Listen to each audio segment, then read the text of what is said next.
If you could take down the, yeah, there we go.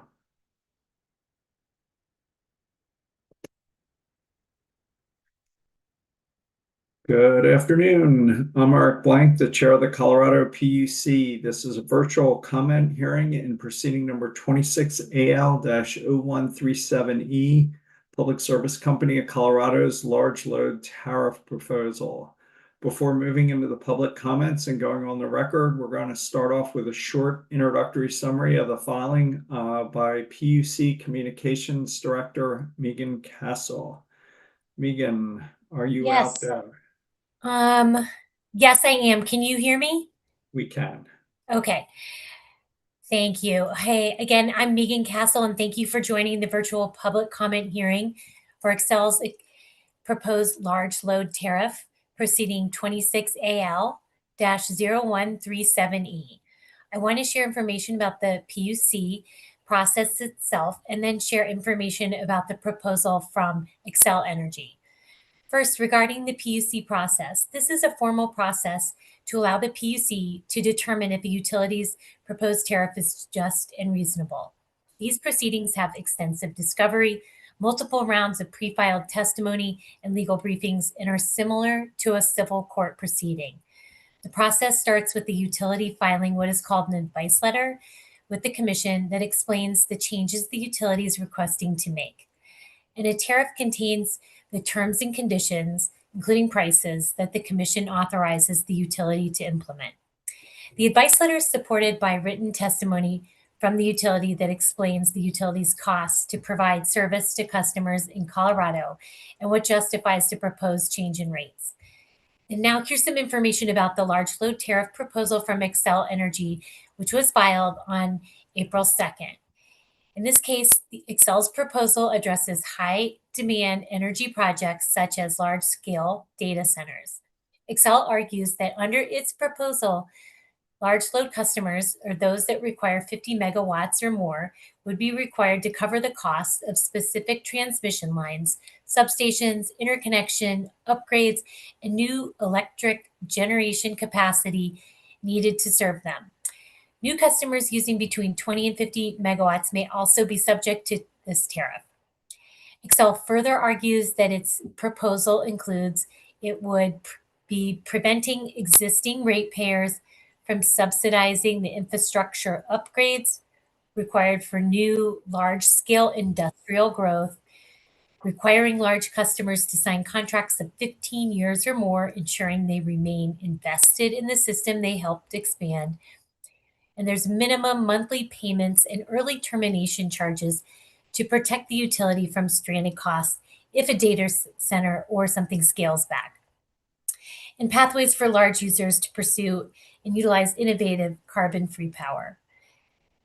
With all cases, this will follow a process that closely scrutinizes every aspect of the request. The review is done by PUC's own staff of economists, engineers, and accountants. Staff, the utility, and others participate in this case as a party.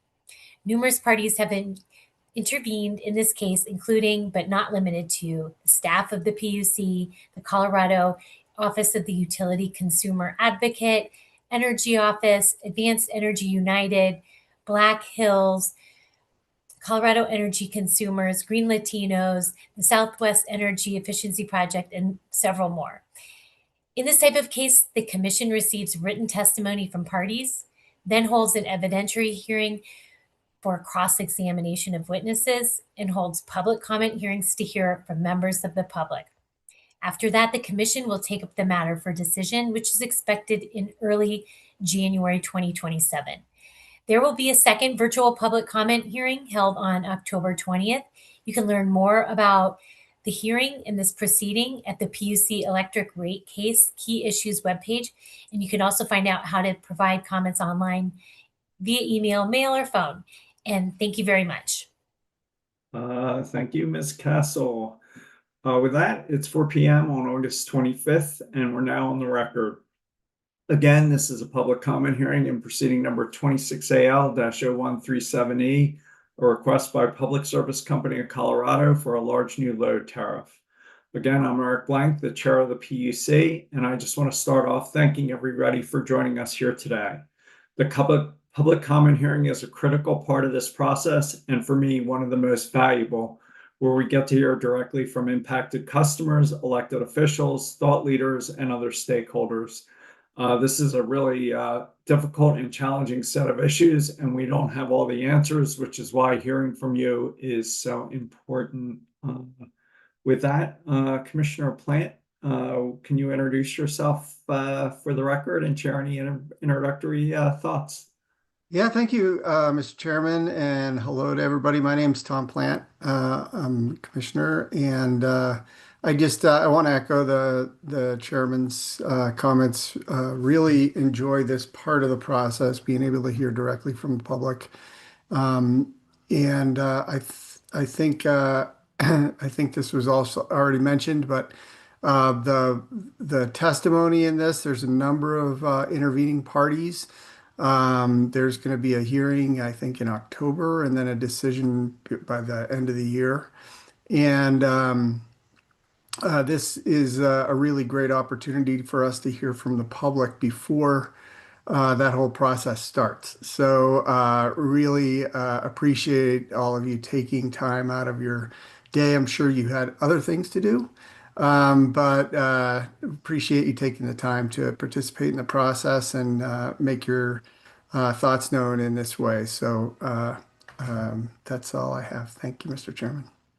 Thank you, Commissioner Plant. I also want to extend the apologies of Commissioner Dillman, who is unable to make it due to a conflict, but she likewise expresses her appreciation and commits to reviewing the transcript and video recording in full. So with that, a few background comments on process, and then we'll jump into it. In terms of logistics, this public comment hearing today is being recorded. There is a court reporter who is listening and will take down what you say for the record. The comment hearing is formal, like a court proceeding, and we ask that the audience be respectful of the speakers that comment today. In our role as commissioners at this stage of the process, we're here to listen and learn, and to make sure your comments are reflected in the record. We will not answer questions or respond to statements. Like a judge, we cannot engage in dialogue on this case pending before us. This case is ongoing, and as Commissioner Plant and Ms. Castle says, we will not make any decisions until after that evidentiary hearing in October. I will call on commenters today, starting with elected officials and then proceeding in order by speakers who hold up their hand or turn on their video.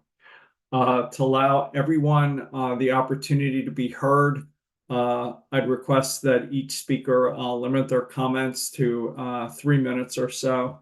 I think we have 90 people on this call and already have over 40 people with their hands up.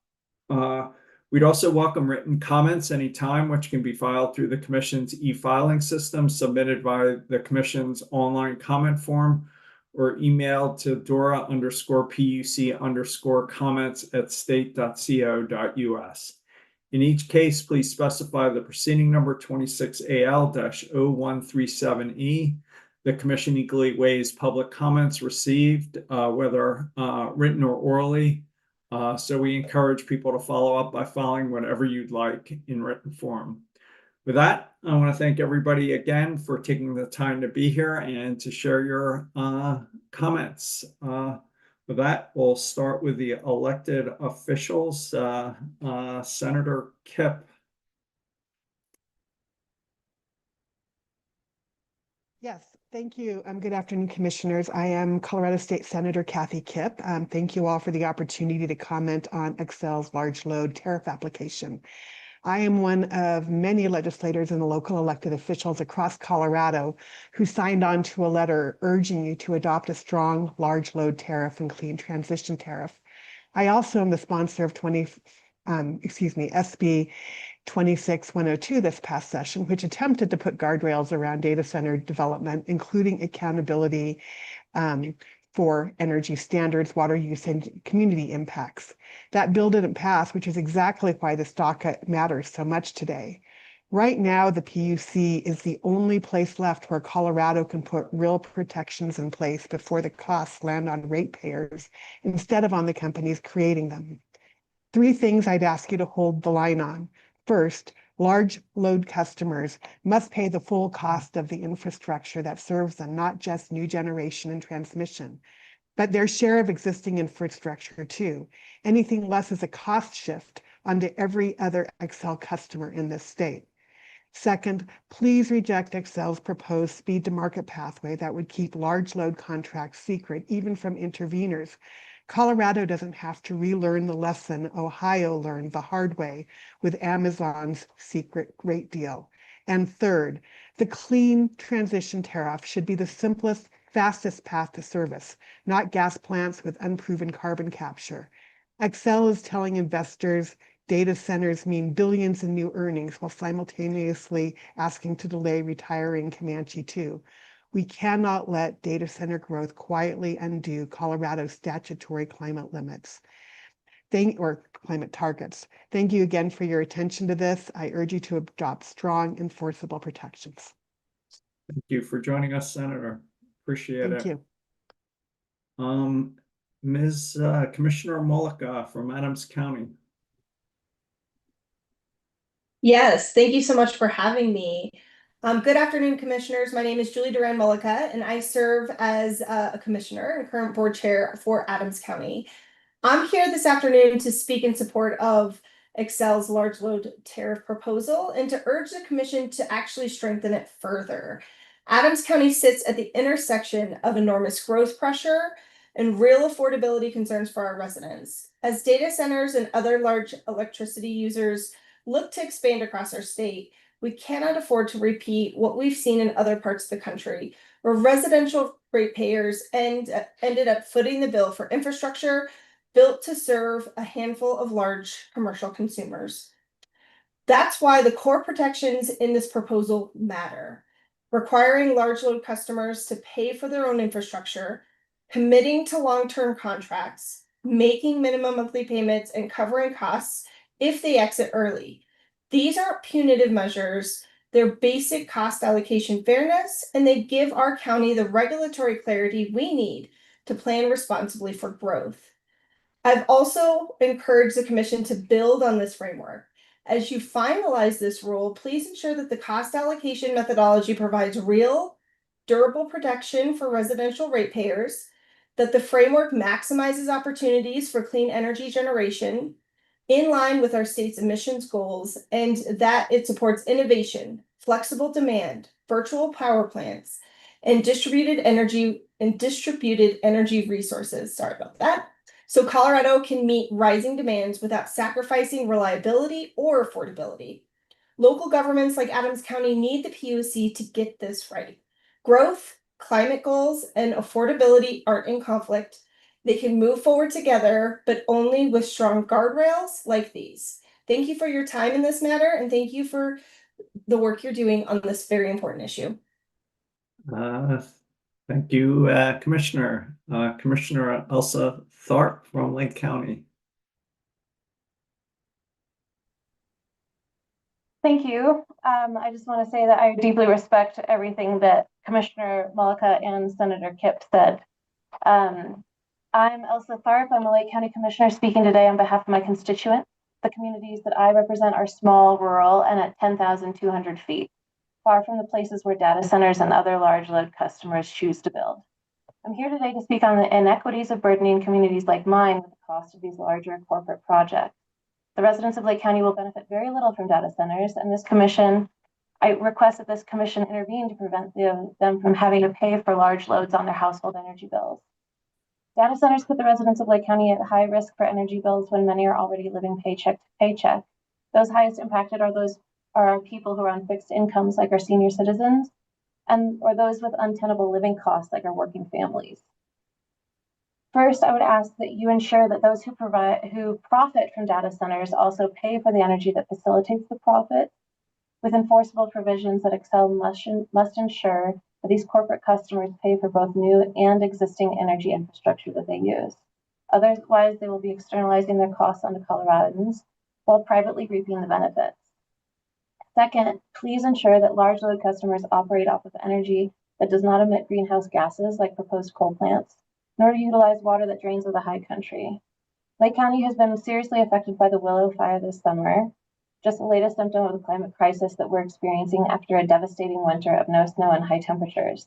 These climate impacts are catastrophic to our rural resort communities like Lake County. We have multiple established and large businesses closing this year because of these climate impacts. If data centers run on natural gas, then Colorado will miss its statutory requirement of the climate goals.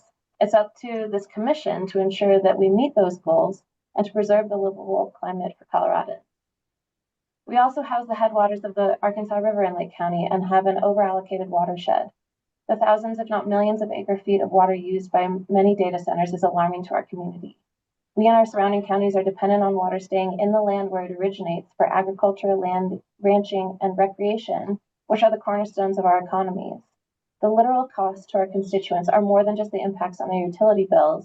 It is also the impact to the land that makes Colorado, Colorado, and the well springs of these communities that care for the lands visited by people from all over the world. Finally, Xcel wants to develop these projects with tech companies without appropriate transparency. They've asked for an extraordinary level of secrecy with their work with large load customers, and I request that the commission deny this request. Hiding these projects from the people will in effect be a betrayal of us and a great way to see significant backlash rather than community-led solutions. Thank you so much for your work to protect Coloradans. I know how seriously you take this task of ensuring affordable, clean energy for all of us, and please use this proceeding as yet another opportunity to continue that work. Thank you. Thank you for joining us. Appreciate it. Councilwoman Emily Baer from Erie. Good afternoon, commissioners. Thank you. My name is Emily Baer. I'm an Erie Town Council member, speaking today on behalf of my constituents. This commission needs to protect Coloradans from any secret data center deals that raise their energy costs. You can do that in two ways. You can ensure that Xcel has to be transparent about its plans with new large load customers, and you can require that these customers pay for their own energy needs. Across the U.S., officials from all levels of government are experiencing significant backlash related to the boom in data centers. Community members seeing their household bills rise are asking the question, why am I paying for infrastructure and energy that benefits only large tech companies? Many of these projects have been protected by non-disclosure agreements or other secretive methods. When they land in communities, people don't know they're coming and the angry responses are close behind. I'm making two asks today. First, please ensure transparency for any energy plans for large load customers. Xcel has proposed a, quote, speed to market pathway for new large load customers. This pathway goes to extraordinary lengths to hide the details of Xcel's contracts with these customers. As a local government official accustomed to the importance of transparency, I want to be clear that this level of secrecy for a public serving entity like Xcel is unacceptable. We have to be able to know how our state's energy infrastructure is being put to use. Xcel gets extraordinary protection as a regulated monopoly. With that privilege comes a responsibility to the public good that includes transparency about their projects. Second, I'm asking you to ensure that large load customers pay their way for the energy they use. The costs of power plants, poles, wires, and these corporate customers need to get, that these corporate customers need could get distributed across every family's energy bills. It is unacceptable to ask working Coloradans to pay for infrastructure that doesn't benefit them. These companies have significant resources and can afford to pay. Please make sure they do. Thank you. Thank you. Are there any other elected officials? This is Mayor Carmelia, and I'd love to go as I have a flight soon. Please. Much appreciated. Thank you so much. I have the honor and opportunity of reading a letter that exactly 100 electeds signed on to. So if you'll bear with me as I get through this, I'm going to highlight 3 key points from this letter. And I'm going to ask that you please ensure that large customers pay for the full cost of new and existing infrastructure used to serve them, as was just said by Councilmember Bear. That you make the clean transition tariff the simplest and fastest option to receive electric service, and that you require transparency and reject the proposal to allow for secret contracts. I'm going to dive into each one of these points. Prevent cost shifting from data center projects to other Xcel customers and minimize stranded asset risk associated with investments in data center projects. Energy-intensive data centers are causing a massive increase in new demand for electricity throughout the country. As a result, working families, businesses, and other customers are paying increasing energy costs for the expected load growth. For example, in Pennsylvania, New Jersey, Maryland, the electricity market, which covers 13 states across the Mid-Atlantic and Midwest, an independent auditor reports that data centers raise the cost of electricity capacity for all customers by almost $14 billion in 2024 and 25. We need the PUC to put in place enforceable regulations to ensure that Xcel is not passing any of the costs and risks of data center development onto other Colorado customers. This cannot simply include requirements for data center developers to pay for new generation and transmission infrastructure. These companies should also pay for the costs associated with existing infrastructure used to serve them. The PUC must also ensure Xcel's large load tariff includes sufficient upfront protections for Coloradans from speculative proposals and risk of massive capital investments turning into stranded assets. Colorado customers cannot be footing the bill for big tech debts and a utility bailout down the road. Then, please approve a clean transition tariff that helps Colorado achieve statutory climate targets. The data center boom is driving a wave of gas and coal power plant investment over the country, threatening existing progress on reducing climate pollution. Here in Colorado, Xcel is proposing to delay the retirement of Comanche 2 yet again because it allegedly is short on capacity. Yet at the very same time, Xcel is also courting data centers and telling investors that data center load growth is a chance to grow earnings by billions of dollars. Utilities should not be serving data centers at the expense of Colorado's climate goals and our local communities that are already overburdened with pollution from fossil fuels. We are looking to the PUC to ensure that data center development does not derail progress toward Colorado's science-based statutory climate targets that took years to build.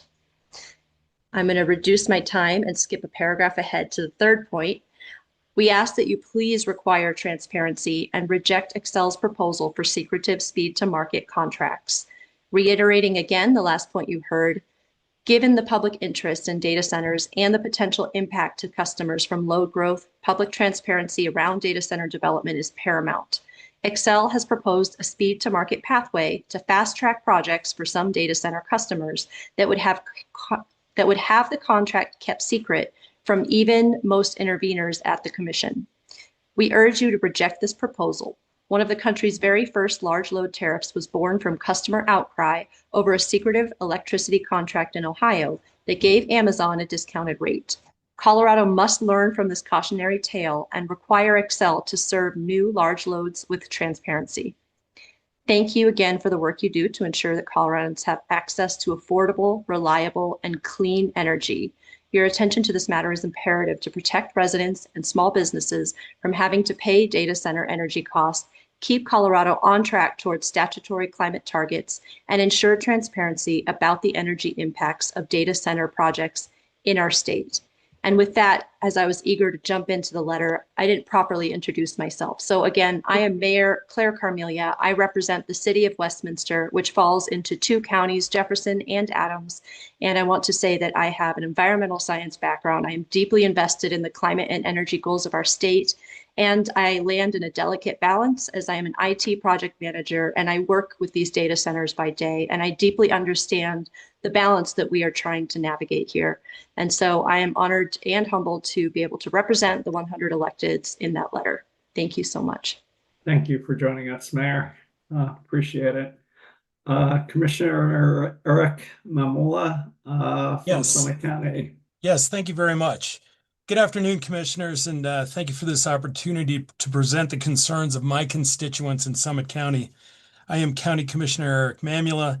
I'm asking you today to protect the rural resort communities like ours from bearing the cost burden for utility infrastructure improvements designed solely for large commercial enterprises. We're seeing the general cost of living soar in our community, even as many lower and middle income residents' wages stagnate despite ongoing inflation. Until recently, energy prices were relatively affordable for most Coloradans, including those living in our cold weather climate. This summer alone, Coloradans have been asked twice to pay for Xcel Energy's required infrastructure improvements with both electric and natural gas rate increases. Now, the cost of infrastructure related to the explosion of large load users, primarily data centers, could potentially be shifted to my constituents as well. Tech companies are some of the wealthiest companies on the planet, yet their energy needs will be subsidized by working families in mountain communities who see little benefit from these projects. Unless this commission steps in to approve a large load tariff that protects people from these costs. Residential and ordinary commercial customers want assurances that they won't end up paying for infrastructure built to accommodate enormous new customers. Summit County wants large load customers to pay their fair share of costs for their energy needs. That means they should cover new energy generation and infrastructure that's built specifically to satisfy their demand. Also means that if these data centers are using infrastructure that was already built, they pay for the portion of it that they use. Right now, residential customers pay for this kind of infrastructure on their monthly bills. In fact, the largest portion of any household natural gas bill in Colorado is paying for pipelines and other infrastructure, not the actual cost of the fuel. Reason Xcel's costs are spread across all ratepayers' bills because a utility is supposed to serve the people of Colorado. But wealthy companies must pay their own way when they're the ones who need the utility to build new infrastructure and use up existing energy resources. This commission's decision in this large load tariff proceeding must protect Coloradans by ensuring these corporate customers actually pay for the grid benefits they receive. Thank you so much for your time today, and I anxiously wait your decision. Thank you, Commissioner. Are there any other elected officials who'd like to speak today?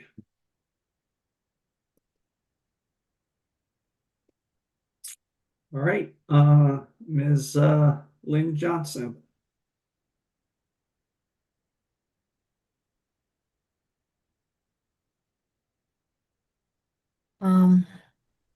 Okay. Hopefully I've started video. Can you all hear me? We can see and hear you. Okay, so my name is Lynn Johnson. I am a resident of Denver. I have two concerns today. I am 69 years old, a senior citizen. I live on fixed income, a lot of Social Security, and I'm very concerned about rising costs of all my bills. I would not want to see large-scale data centers show up and have the cost of them for infrastructure, for the energy they generate, be placed on to me or other residential customers. I know that data centers generate a lot of revenue. They should also generate their own energy. That's my first concern. My second concern is I have a 10-year-old grandnephew who has asthma. He struggles when air quality is poor. And through Colorado and certainly through Denver, we have a long history of air quality issues. So I would really like to see requirements that these large load customers use clean energy, use available clean energy like wind or solar. That would be in the interest of all of us, not just those of us who may have health issues. Those are my two concerns. Thank you very much for listening, and thank you for your interest in public welfare. Thank you for joining us. Greatly appreciated. We'll go to Mr. Colnan, and then we'll go to Littleton's Laurie Rosenbaum. Mr. Colnan. Thank you, Chair Planton. Easy. Sorry. Oh, keep going. Chair Blank, Commissioner Plant. Chair Blank, sorry. and Commissioner Plant. I apologize. Good afternoon, and thank you for listening to us all today. I'm Paul Coleman. I live in Boulder. I'm an Excel ratepayer and very concerned about climate change above all. So I'm asking that regardless of whether a customer uses the new TL tariff or their speed to market customer, the commission makes sure that they don't raise the rates for residential customers like me. And the commissioners make sure they don't add to emissions, greenhouse gas emissions, and pollution. So I noted that in Jack Eiley's testimony introducing this proceeding on page 11, he lists a summary of the request to the commission. Speed to market is not among his requests. He just is assuming that's business as usual. He doesn't have to ask for anything special for that. And then another testimony, hearing exhibit 102, the direct testimony of Michael V, and I won't pronounce his last name. On page 50, he says, in the near term, the company expects many customers in its queue to proceed under the speed to market option because of the need to prioritize speed to service. So it sounds like this is reality. This is what's going to happen. So whether a customer is using Tariff TL or whether they're a speed to market customer with a private contract known only to Excel and the commission, please ensure that these customers do not raise rates for residential and small business customers and do not add to emissions, greenhouse gas emissions or pollution. Thank you very much. Thank you, Mr. Coleman. Ms. Rosenbaum.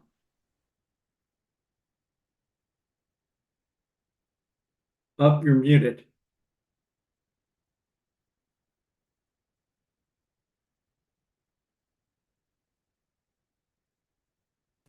Am I still muted? Nope, I can hear you now. We can hear and Great. see you.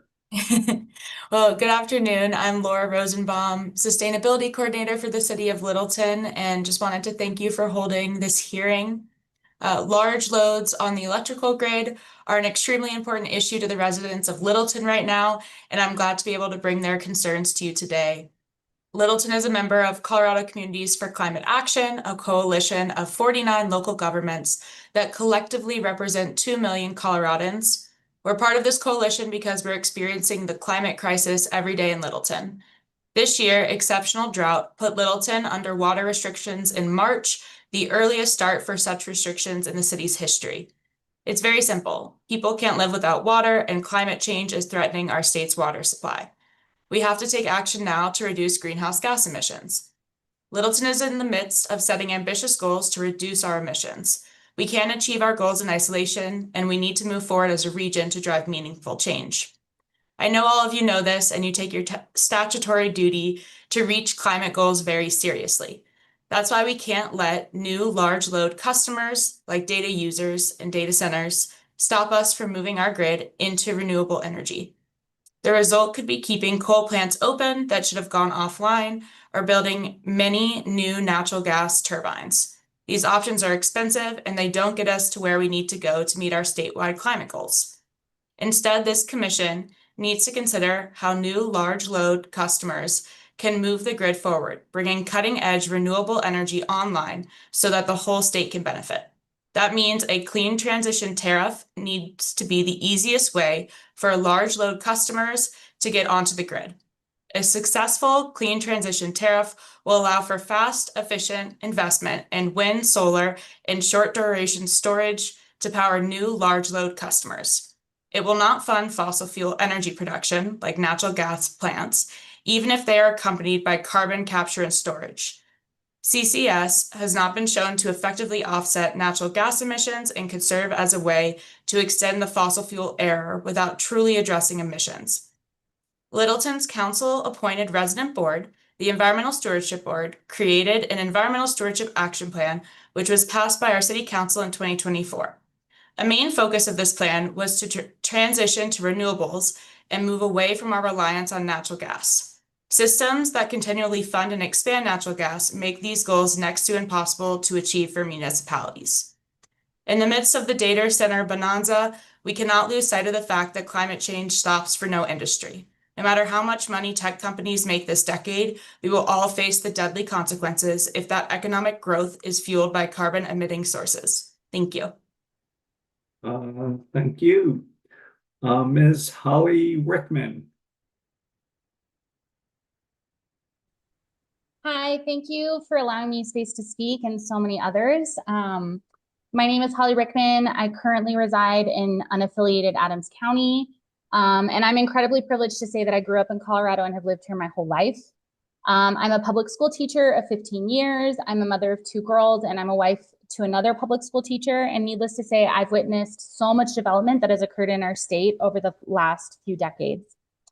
And I will say I am not an expert in data centers. But as a public school teacher, I do consider myself an expert in working with everyday people, and that's who I'm going to talk about today. For everyday people, the cost of living is unapologetically high. And even for my small family, a big change in one necessary bill can be the difference between having a place to call home or not. Costs are rising in almost every facet of our lives while pay continues to stagnate. And I know as a teacher, it is not uncommon for me to drive a student home after a school event because their parents are working, disabled, or unable to pay for another tank of gas. It is also not uncommon for me to drop them off and watch them walk into a dark house. Their family can't afford to pay the bill that keeps the light on, let alone to run heat or even a fan during extreme temperatures that we're experiencing. How is it that big companies can line their pockets when my students can't even charge their cell phone once they get home? And I'm asking that you please hold data centers accountable in order to protect people like me, people like my family, and people like my students. Data centers must pay their fair share and not exploit our land for their own gain. They must pay their way.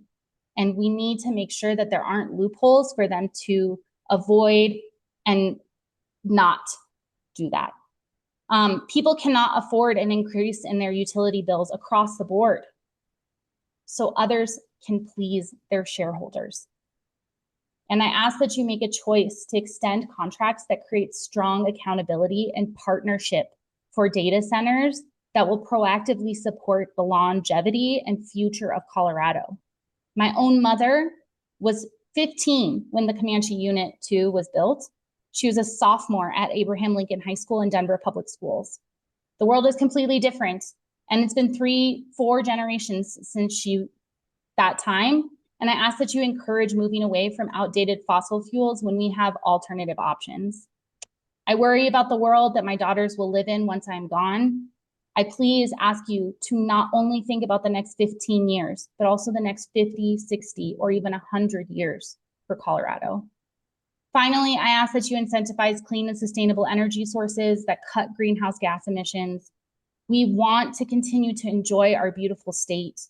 Please prioritize people instead of profits.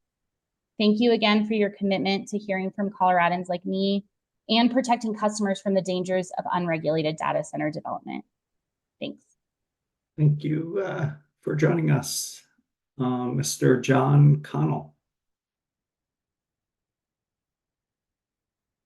Hello, yes, my name is John Connell and I live in Denver. And this is the first time I've spoken before this commission, but I'm taking time to do that today because I think this is really important. And thank you for taking your time to have this session. Other people have said a lot of what I want to say, but I just want to emphasize that I think that the guardrails on this proposal need either to be strengthened or the commission should deny the proposal. Data centers should have to pay for the power that they use, and should not be allowed to, Xcel should not be allowed to construct infrastructure that will be stranded assets if the companies no longer need it after the 15-year minimum contract that's in this proposal.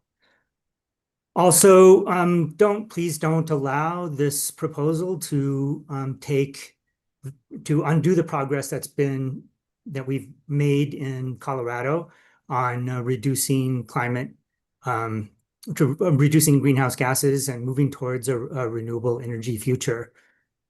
Also, please reject the secret fast track private contracts for the data centers. Don't let them turn the Public Utilities Commission into a secret utilities commission.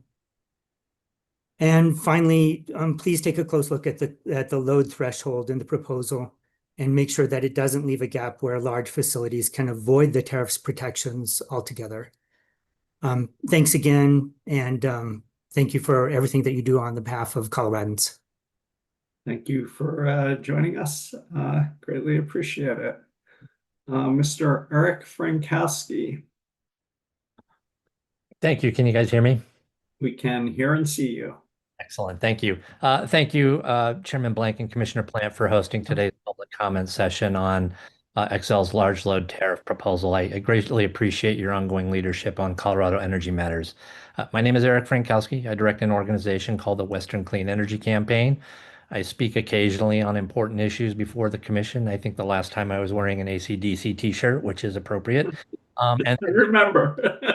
This is one of those important matters. I know you have a lot of speakers to get through in the next 2 hours, so I'll try to be brief and I'll be blunt too. I'd like to make 3 main points, and I'll start with the most outrageous.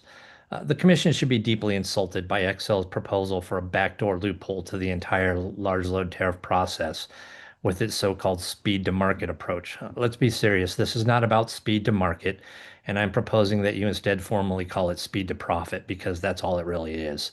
It's appalling that Xcel would have you spend months and months and untold hours of staff and intervener time to go through the process of developing a tariff to create a level playing field for data center power demands, and then at the end have Xcel say, oh, by the way, we're not going to use it. We prefer this special contract provision that gets our big money data centers customers to jump to the front of the line. Plus, we really don't want to bother with all that review and transparency stuff. You know exactly how this ends. There will not be a single data center that goes through the large load tariff process. Every single one is going to say, we're special. We have unique circumstances that make the LLT too intrusive. Then another will say, well, but they're special, we're special too, and on, until Xcel has dozens of special secret contracts lined up. That's contrary to the entire purpose and spirit of the large load tariff, and the commission should, as quickly as possible, shoot this horrible idea down so that your staff and interveners don't waste untold hours responding to it. By the way, Google sees it that way too.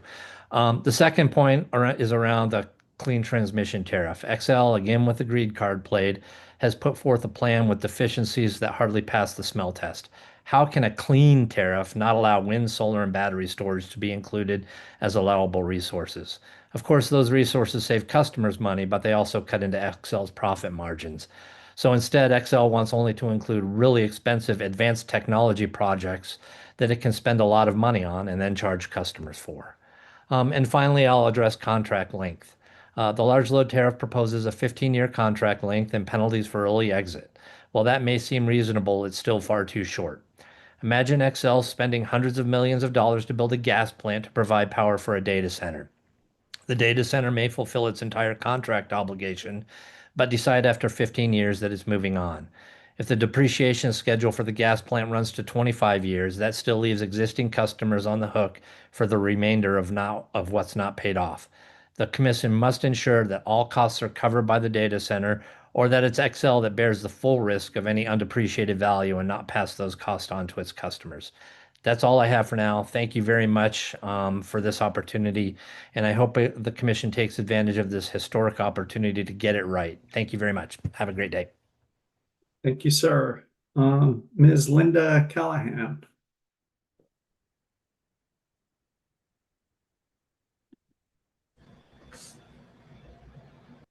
There's two. So let's go with Linda Callahan and then Linda Campbell. Okay. Ms. Callahan. Thank you so much. My name is Linda Callahan. I am a renewable energy specialist here on the western slope of Colorado. And I talk to homeowners almost daily. And we have a very large retirement community here. And one of the main things I hear from folks are the increasing utility rates on a fixed income. I don't know how I can pay this. I'm not using much energy. And I, of course, show them the road to a renewable energy, using renewable energy and what that looks like for them. The fact that Xcel just the last 2 years asked homeowners that were putting solar on their homes, if they purchased a battery, they would pay $2,000 towards that battery to help Xcel build a virtual power plant so that we could take pressure off the grid. Meaning they saw the value in using renewable energy to take pressure off the grid. So the fact that I'm reading what their plans are here, when all across the United States, we have heard disaster after disaster of these data centers being built and the companies they're being built for not paying their fair share. I would love to see our Public Utility Commission say no to Xcel, to really look at our clean energy goals now more than ever. That really needs to be focused on. I think every year we've broken the records of the year before on heat, on drought, on everything. Our planet is screaming and we need to listen to it. And these companies, although providing a good service, need to look at the big picture and do this in a responsible way to take care of our planet and take care of us citizens. And I appreciate your time and letting me speak. Thank you. Thank you for joining us. Greatly appreciated. Ms. Linda Campbell. Hi, thanks for the opportunity to testify. My name is Linda Campbell. I live in the great city of Denver and the beautiful state of Colorado, and I'm a member of Third Act Colorado. I'm a grandma and am so worried about what we are doing to our beautiful earth. The earth is on fire. What more evidence do we need? We all must do everything we can to slow climate change. I urge you to make data centers pay their way and to allow only renewable energy sources for all their power needs. So I thought of an analogy. Many of us are parents, so let's say that our 16 or 17-year-old kid tells us at dinner one night that they want to learn more about gardening, to try growing vegetables. The kid says, "Do you know that all it takes to grow vegetables is sunlight and water? And they're both free." And the parents say, "Yes, Mother Nature is a miracle." That sounds like a great summer project for you. We'll buy you some dirt and some seeds and give you a corner of our yard to give it a try. That summer, they all enjoy the product. They have some nice salads with the lettuces, tomatoes, and cucumbers. And the parents think, what a great summer project. Next spring, the kid comes back and says, "I've decided to grow more vegetables this year so that I can sell them at the farmer's market and make some money." And the parents think, interesting idea. And the kid goes, "So I need you to build me a greenhouse in our yard because then I can grow year round and make even more money." Quickly, the parents say, "Sorry, if you want to sell your vegetables at the farmer's market to make money for yourself, you'll have to figure out how to build your own greenhouse. Try getting a job." So the kid goes to his room and thinks it over. The next night at dinner, he says, "I figured out how to pay for my greenhouse. I'm going to walk around our neighborhood and ask our neighbors to contribute to my greenhouse so I can make money for myself and sell vegetables at the farmer's market." The parents are aghast. "You are not going to ask our neighbors to pay for your greenhouse."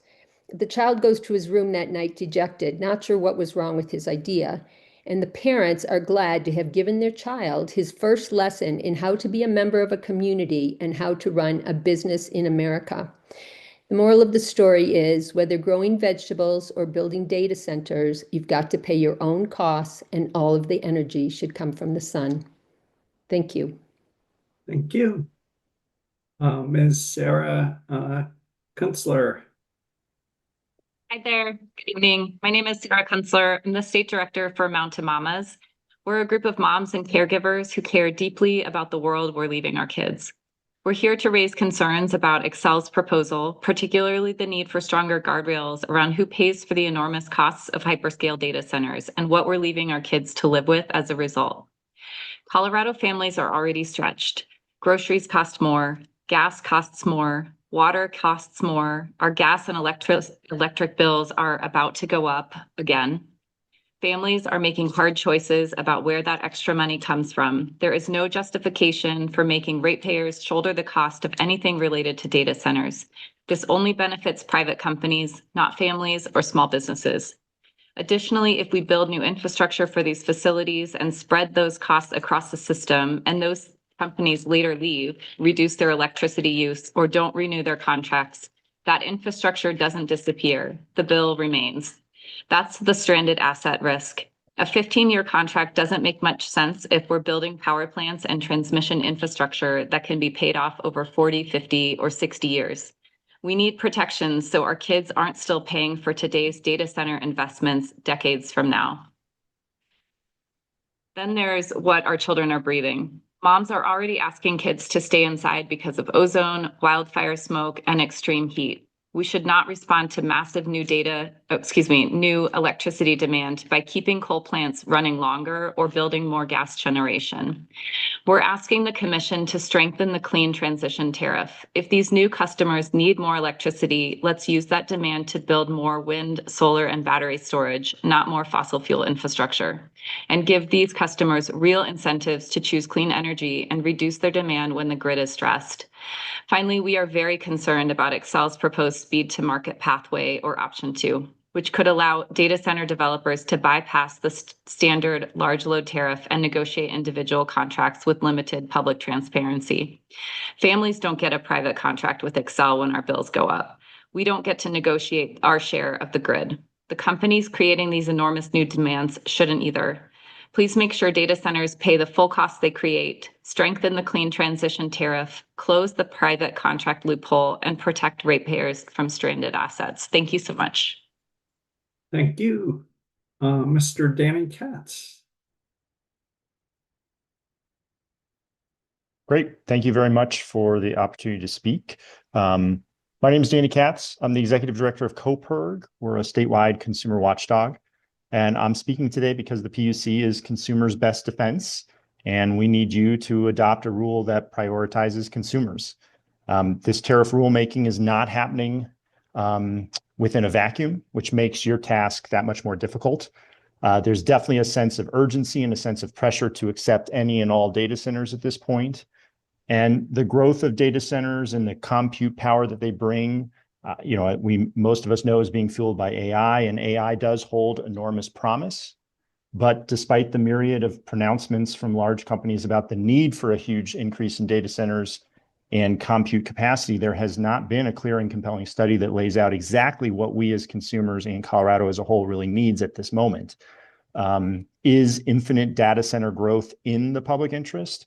I don't think infinite growth is in the public interest, and overbuilding has a lot of negative impacts on our health, on our planet, and on our wallets.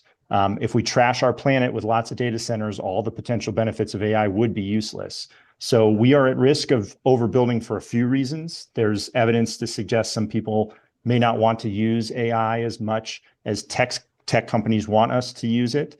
In addition, some people can run useful AI applications on their home computers, bypassing the need for data centers to process their queries.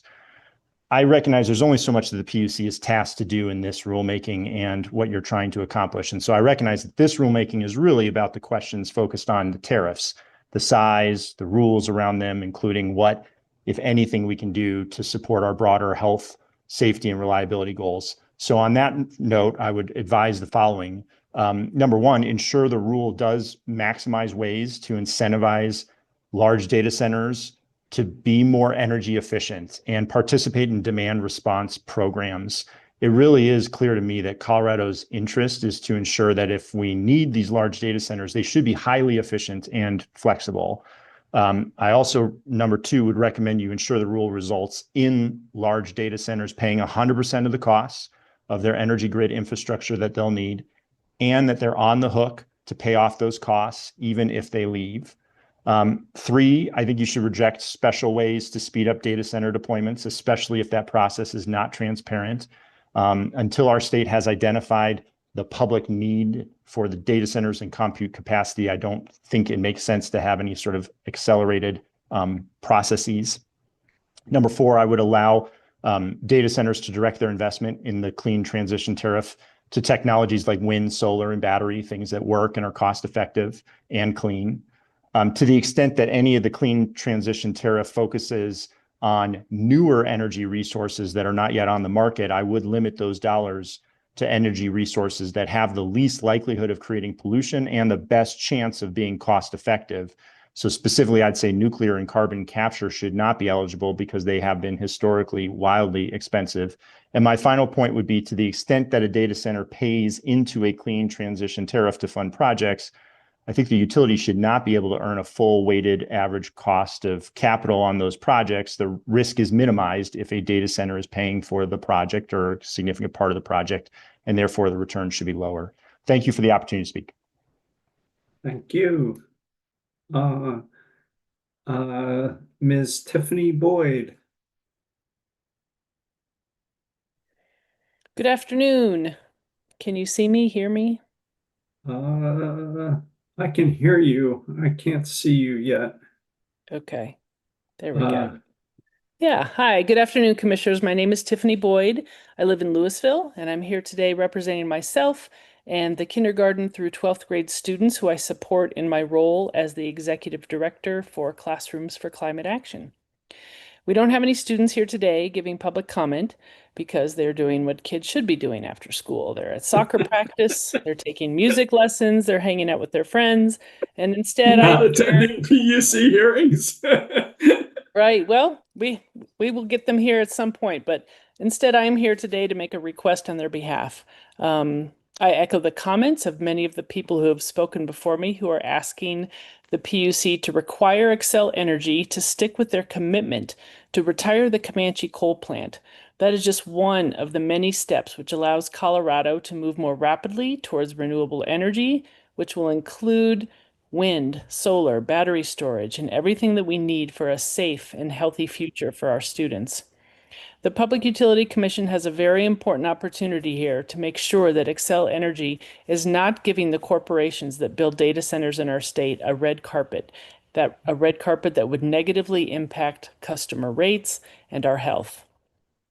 The Public Utility Commission needs to protect the children of Colorado by insisting on the guardrails that will require Xcel to require data centers to use on-site renewable energy and require water circularity.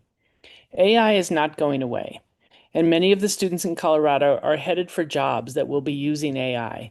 If the PUC doesn't get this right now with data centers, we will be a major contributor to the greenhouse gases, poor air quality, and the continued warming of our planet. Thank you. Thank you. Mr. Andrew Pinkowitz. Hello, everyone. Give me just 1 second for the video.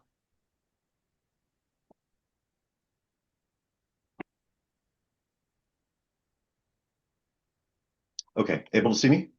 We can see. Fantastic. All right.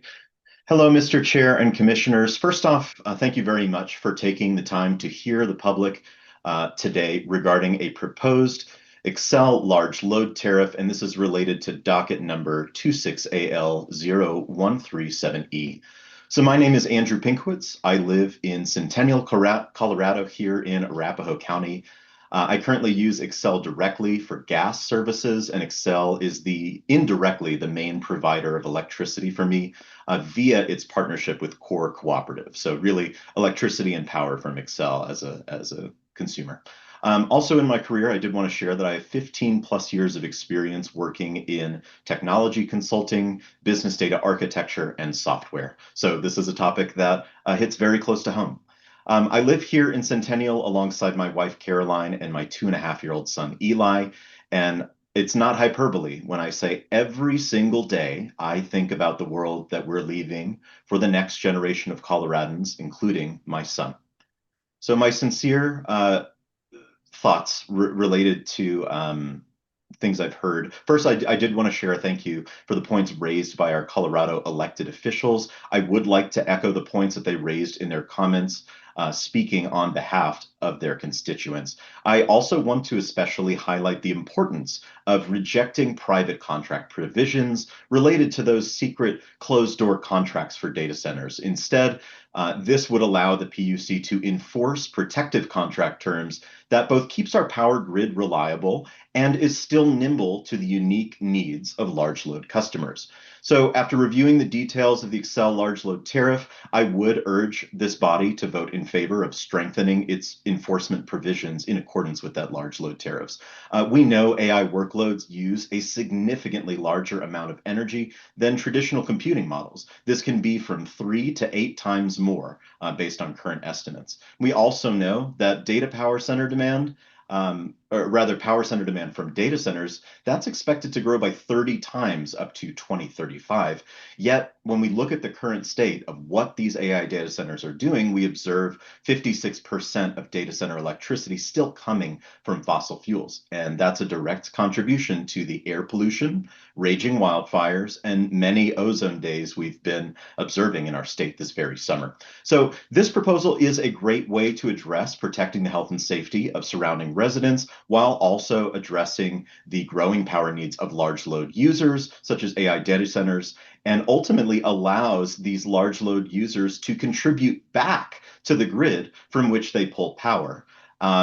With the construction of zero emission generation resources to account for that additional demand. This proposal protects the average Coloradan from bearing the burden of increased energy rates related to increased energy demand. And this provides a clear mechanism for large load users like AI data centers to pay their fair share for the power that they extract from the grid. I strongly urge the Commission to support the Excel large load tariff and vote yes to strengthen its enforcement provisions. Thank you very much. Thank you. Mr. John Horahan. Thank you, commissioners. My name is John Horahan. I live in Longmont, Colorado, and I'm a constituent and a ratepayer of Excel's natural gas. I have 4 key points that I would like to speak to, and in large part, I'm echoing a lot of the messaging from my previous cohorts, but I would like to kind of double down on everything that they've said. The first is I think that we should strengthen we should strengthen the tariff, and we should minimize the pollution and environmental impacts of data centers by facilitating clean energy development. Excel's proposed clean transition tariff would prevent large customers from voluntarily paying more for wind, solar, and 4-hour battery storage, which is the most affordable and commercially available clean energy sources. Excel also has proposed no meaningful incentives for customers to participate in the CTT, making it unclear why new large loads would choose it. In addition, the proposal would allow new gas plants with carbon capture to qualify as clean resources. I think there's enough data, and I'm sure you've all read through it, that substantiates the fact that carbon capture is not as effective as other solutions, such as including wind, solar, and batteries. Large customers should be able to invest in the clean resources that can be deployed quickly and cost effectively. In a place such as Colorado, where we have on average 300 days of sunshine, I think adding solar to the infrastructure to offset some of these large loads is in scientific terms, a no-brainer. We should create incentives for clean investment. The CTT should offer meaningful incentives for customers to choose clean energy, including potential speed to market provisions that prioritize cleaner projects. I'm going to caveat that in a minute. And we should also encourage load flexibility. The Public Utilities Commission should approve the tariffs that encourage large customers to participate in demand response and virtual power plant programs, or to fund other customers' participation. These tools can reduce the need for new infrastructure while ensuring the investments needed to serve large load support to support Colorado's clean energy goals, maximizing clean energy development, and avoid delaying coal plant retirements and encouraging new gas generation. I'd like to call back Colorado as a state and all of us and doing our part to reduce carbon emissions. We've all voted for that to be the case and to allow coal plants to stay operational is literally pulling us back and adding more stressors to other industries. Number two, I believe that the PUC should not allow secret fast-track contracts for data centers. Xcel's proposed large load tariff contains a loophole that could allow data center developers claiming, quote, unique timing, development, or operational needs to bypass the tariff and negotiate individual contracts with Xcel. I put quotations around unique because that's the term that was used, and that could apply or could be determined to mean a lot of different things. And so I don't have a team of lawyers to help me with my testimony today, but Xcel does have a team of lawyers to explain why unique means we need to get things going as quickly as possible, even at risk of polluting more and putting a strain on not only the health of Coloradans, but on our carbon emission reductions goals. These contracts would receive expedited commission review while remaining largely unavailable to the public. And since this is the Public Utilities Commission, I think that would run at counter purposes to the point of this commission and all of our testimonies thus far. This would also give data centers a private pathway around the normal regulatory process and could put them ahead of other projects competing for grid resources. The solution? I believe that the PUC should reject Xcel's proposed, quote, speed to market pathway and option 2. Data centers should not be able to bypass the large load tariff through private contracts. The large load tariff provides the appropriate transparent process for determining whether a project is in Colorado's best interest. I think we should also address legitimate timing needs transparently. Any provisions designed to accommodate customers with unique needs should be included in the large load tariff and clean transition tariff rather than handled through confidential contracts. We should be able to protect ratepayers from stranded asset risks. As it's written so far, Xcel has proposed a minimum 15-year contract for data center customers, while power plants, transmission, and other infrastructures are typically depreciated over 40 to 60 years. If a data center leaves, reduces its demand, or does not renew its contract, other customers, i.e. you and I, could be left paying for infrastructure that was built for that data center. What I'm suggesting is that the PUC should require strong protections against stranded costs, including longer minimum contract terms, minimum charges, early exit penalties, which are adequate and which would offset any of the charges that would be handed over to ratepayers, and adequate credit requirements, including other safeguards. Data centers should bear the financial risk of the long-lived infrastructure built specifically to serve them, not Colorado ratepayers. On a personal level, I'm the property manager of an education center here in Longmont, and we serve old and young, healthy, not healthy, and we run at very little profits so that we can serve as many of our community members as possible. And the idea that we're going to have to shutter our business because utility rates get out of hand to serve data centers is a disturbing idea. And I really hope that you heed the messages of everybody before me and everybody after. And additionally, I would like to thank the Public Utilities Commission, your entire staff, and each one of you individually for doing what you do and taking all of this time to listen to us. I really appreciate it. Thank you. Thank you, sir. Logan Harper. Right. Can you see and hear me okay? I can hear you. I don't know that I see you yet. Oh, All right. there you are. I see you. Okay, well, I'll just go ahead.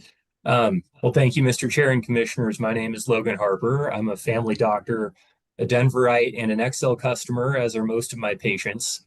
And I'm here to ask that you ensure public health is protected by the rules you adopt for Excel's large load tariff. Here in Colorado, air pollution is a public health crisis. I recently had a teenage patient who had to quit his first summer job because our summertime air pollution made his asthma so bad that he had to stay inside. And that's not surprising because we know that air pollution, like what we have here in the Front Range, causes lung disease, heart attacks, strokes, dementia, and many other serious illnesses that I treat on a regular basis. But it's not just me, the experts are clear about the impacts of air pollution in our state. The American Lung Association gives most of the Front Range counties an F for ozone pollution and ranks Denver as the 8th worst metro area in the country for ozone. The health impacts from all that pollution are clear when we look at the data. Multiple studies out of CU have found that air pollution causes thousands of deaths and hundreds of millions of dollars in healthcare costs and other economic impacts every year in Colorado. And while climate change is worsening wildfire smoke and other types of air pollution, the majority of what we breathe is still caused by burning fossil fuels right here in the state, including for power generation. So that's why it's crucial that the PUC use its regulatory power to protect Coloradans from worsening air pollution driven by the expansion of large load customers. First, this means that new data centers must not rely on burning fossil fuels to generate their power. Both utilities like Xcel and their large load customers should be incentivized through tools like the Clean Transition Tariff to invest in clean power solutions that are proven to be cost effective, namely solar, wind, and battery storage. Second, we need transparency when it comes to policies that impact our air quality. That's why I urge you to reject private contract provisions and force Xcel to go through the large load tariff process for all new data centers. We cannot have any more secret contracts and shadowy backroom deals when the health of our communities is on the line. Lastly, make data centers pay 100% of their own way. This too is a public health issue because if people have to share the costs of this new power infrastructure, some of them won't be able to afford running their air conditioners. And not only would that expose them to dangerous extreme heat inside their own homes, but it would also cause them to open their windows in an attempt to cool off and breathe more of the air pollution, which is often the worst on our hottest days. Xcel has made it clear that they are hoping for weak regulations from the PUC that will allow them to put profits over the health and well-being of Colorado communities. And that's why I implore you to enforce strict guardrails around the large load tariff to prevent that from happening. Thank you for your time. Thank you, Dr. Harper. Ms. Maria Ignacia Miranda Santis. Hi. Thank you for saying my entire name, first of all. I really appreciate it. Hopefully I got it more or less right. You did it right, which is great. I hope you all can see me. Well, good evening, everyone. As mentioned, my name is Maria Ignacia Miranda Santis, and I live in the city of Littleton. Excel provides the electricity and gas that power and heat my home year-round. And my family and I moved to Colorado 20 years ago, and we fell in love with the state's beauty. I'm now raising my own family here, and I'm so excited for my son to grow up going on adventures outside and enjoying the outdoors the same way that I did when I was young. However, none of this is possible, and none of it will be possible if we don't minimize the pollution and environmental impacts of data centers. something that we can achieve by facilitating clean energy development and transitioning our energy production to renewable sources like wind and solar energy. These are the cheapest and most commercially available clean resources, yet Excel hasn't proposed any incentives for customers that would encourage large investments in clean energy development. Additionally, transparency is key in this process. The loophole Excel has created to allow data center developers to bypass the large load tariff and negotiate individual secret contracts with each customer would shut out the public from weighing in on energy decisions that impact them the most. It would also force the commission to review and approve these contracts in 30 days, which is a big task for commissioners, especially if data center growth continues to boom and more projects are submitted. The commission should reject any inclusion of secret contracts. And finally, life in Colorado is getting more and more expensive, as a lot of other people have talked about. As a mom and Excel customer, I'm constantly managing our family budget to make sure we can afford to live in this state and continue to live here. I make sure that we pay our bill, and data centers should do the same. Ratepayers like myself should not have to pay to build infrastructure that will power data centers. The commission must ensure that all costs for new resources needed for data centers are fully covered. We want to continue to call Colorado our home, and for our board to call the state home too. So let's hold Excel responsible for minimizing pollution by encouraging investment into clean energy sources. Let's make sure ratepayers don't have to front the bill for new data center infrastructure, and let's ensure this is all done with transparency. Thank you so much to the commissioners for the time and opportunity to speak, and I hope you'll have a good evening. What's the name of your colleague there? This is little Luca. He actually just woke up with a nap from a nap screaming, so I'm glad he's quieted down. Thank you. Ms. Carla Robinson. Hello, thanks for the opportunity to comment. My name is Carla Robinson, and I'm an Excel customer in Denver. I just want to echo basically what everyone else has said so far, and first-time caller, so thank you for the opportunity to chat. The large load tariff put forth by Excel doesn't have adequate protection for our grids, our wallets, our environment, and this is an important opportunity to set common sense standards that will ensure long-term grid reliability. So before Excel enters any service agreement with prospective data centers, they must require that the project supplies its own generation capacity and specify that the generation will come from renewable sources such as wind, solar, and batteries. In terms of energy reliability, our grid is already at capacity, judging by the multiple demand response events I receive weekly. So I think a lot of us ratepayers are already doing our part to support a strong grid through load flexibility programs and energy efficiency improvements. So it's only fair that data centers do their part too. And I think that they can do this by closing that loophole that allows them to bypass this large loads tariff with the speed to market pathway and ensuring that contract terms are long enough that us ratepayers aren't left paying off their stranded assets. And in terms of our wallets, kind of echoing what a lot of folks have already said, but there are plenty of examples of utilities in the East scrambling to meet energy demand and pushing the cost of new generation onto ratepayers. And we have a chance here to learn from their mistakes. So strengthening this large load tariff ensures that we don't become yet another state seeing energy costs quadruple due to short-sighted service agreements. And for our environment, Excel has made promises to our community to transition to carbon-free sources of energy. And the only way to make good on that promise is to make data centers abide by the same commitment. Renewables are cost-effective and can be deployed much faster than other energy infrastructure. With Colorado's 300 days of sunshine, as mentioned before, solar is an easy win. And I actually just installed solar myself and got the permission to operate last Friday, which was very exciting.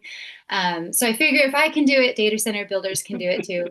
And so thanks again for the opportunity to comment and for your diligent review of this large load tariff. Thank you, Ms. Robinson. Ms. Deborah Jones.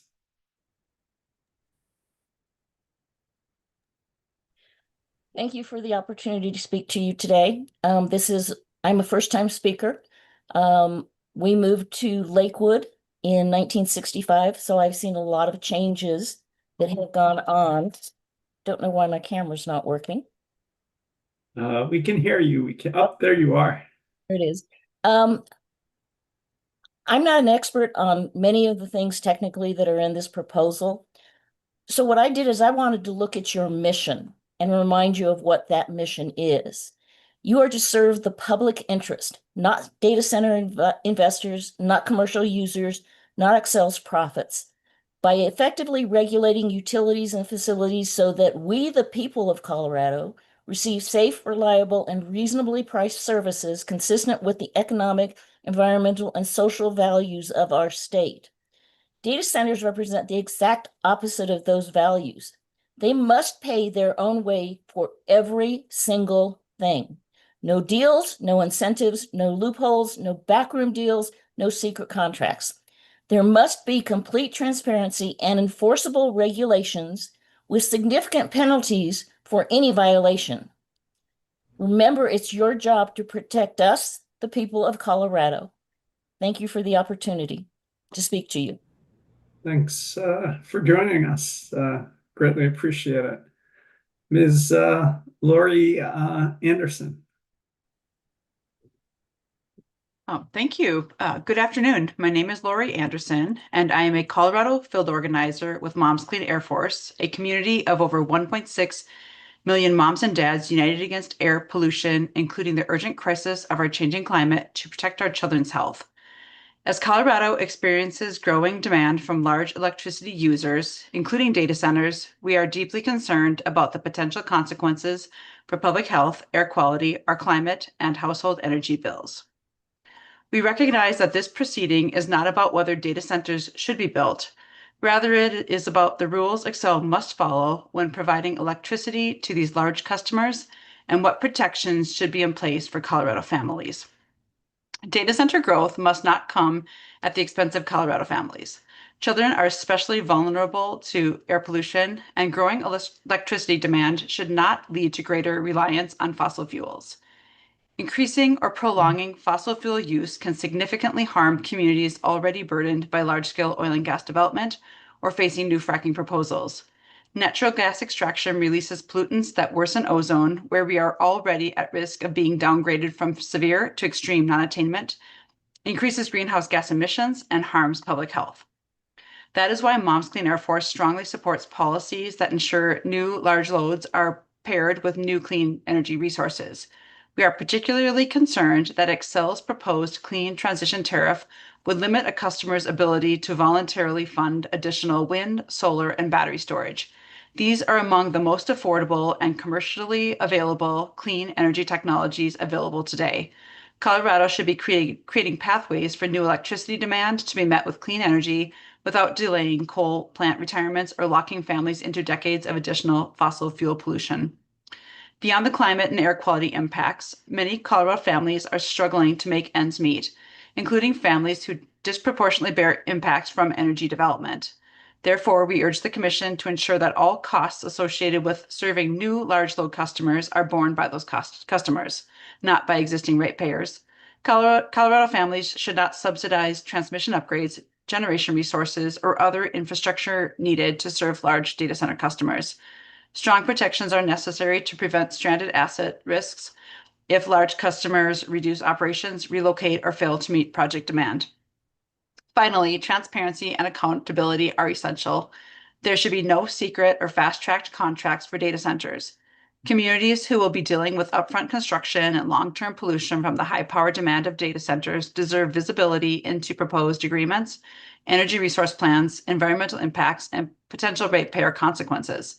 Public oversight is essential to ensure equitable outcomes and to protect the health and economic well-being of Colorado families.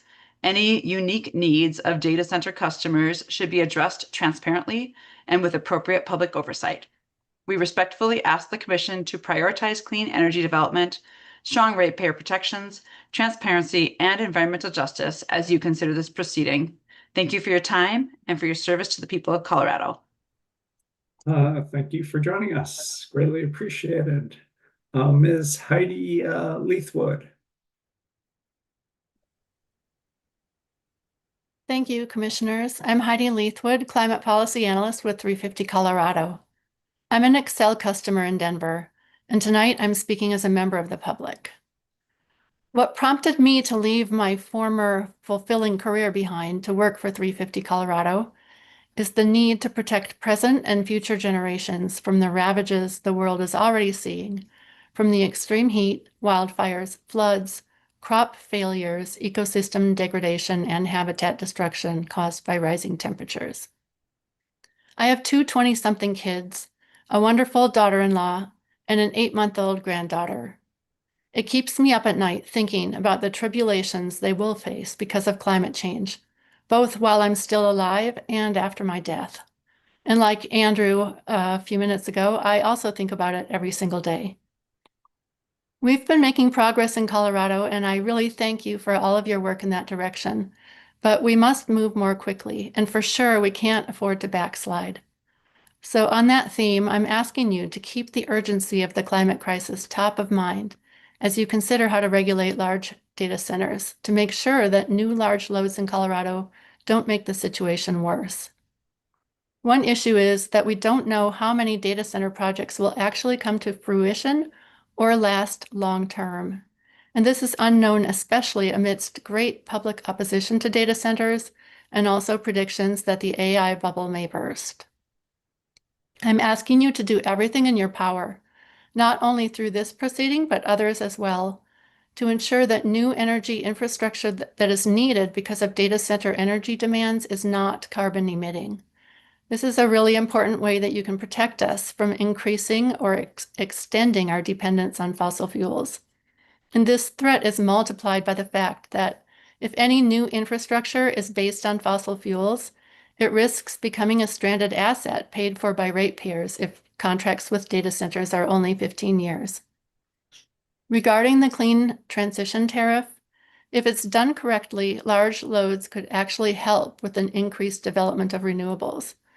It's really perverse that Xcel excludes the proven low-cost and quick-to-completion technologies of wind, solar, and battery storage from the CTT. I also want to point out that they shamelessly included carbon capture and storage as a zero-carbon technology, when at best it can only capture a fraction of carbon from the smokestack. Another thing that alarms me is the specter of secret deals that may give data center operators gigantic breaks on rates and fast-track their approval, which essentially would make the large load tariff meaningless, as others have highlighted. Please ensure that this is not possible. And meanwhile, the protections to ratepayers that Xcel suggests are mediocre at best. Please ensure that large loads pay for the cost of all new and existing resources that are needed to meet their demand. Thank you very much for your service to our state and for listening to comments tonight. Thank you. I greatly appreciate it. Ms. Pam Eaton.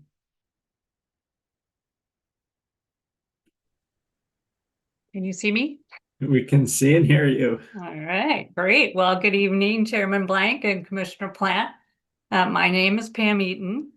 I am a policy consultant based in Boulder and newly part-time employee of the Western Clean Energy Campaign, as well as an Xcel all-electric customer. I spent most of my career working to protect our nation's public lands for people and from harm. And over the last decade, my work evolved to focus on protecting all of us from the causes of climate change in ways that take care of people, communities, and land. So thank you all so much for holding this public hearing. As you know, this proceeding is an important opportunity for protecting residential customers like me from bearing the cost of new generation assets built to meet the needs of large load customers. As an all-electric customer, that matters to me, but it matters even more to residential customers who do not have the same options that I have had to control their electric costs. It's also an important opportunity to make progress to meet our state's goals for cutting climate pollution from the electric sector. But as proposed, it misses the mark for both of these goals. I urge you to focus on two areas, and I think everybody has raised a lot of really good points on these already, but I'm going to say mine. One, protecting residential and other customers by eliminating the speed to market pathway. Xcel says this pathway maintains Xcel's foundational large load principles, but it lacks transparency as only the Commission and the Consumer Advocate can review the contracts, and there is no clarity about when and why customers can accelerate interconnection and service, or who will be eligible for the special contract. Speed to market is a loophole that will not guarantee that each large load customer bears its additional costs to the system and ultimately other customers. We should make this tariff work for everyone. As my colleague Eric mentioned earlier, I was surprised to read this morning, because that's what I do in the morning, read that Google agrees. They said in an answer testimony that the Commission should reject the company's speed to market pathway and require the company to develop detailed actions available to all large load customers. And focusing on the main way is, and making it fair for everyone and meeting all of our goals, I think is essential. Second, ensuring that the entire package advances our state climate goals by preventing large load customers from using speed to market pathway to install new gas generation, and by expanding the list of eligible resources in the LLT to include solar, wind, and short duration battery storage. So thank you for listening. Thank you for all the efforts you have to address the costs facing residential customers and the threats to our climate. I appreciate it. Thanks for joining us. Appreciate Yeah. it. Ms. Christine Condit. Hi there. My name is Chris Condit. I'm from Denver. I'm a co-facilitator at Third Act and an Excel customer. So thanks for being here and listening to us. When a company starts a new business, they take risks. Companies in the AI industry are taking many huge risks. Intellectual property infringement, cybersecurity threats, misinformation, and a lack of accountability are a few.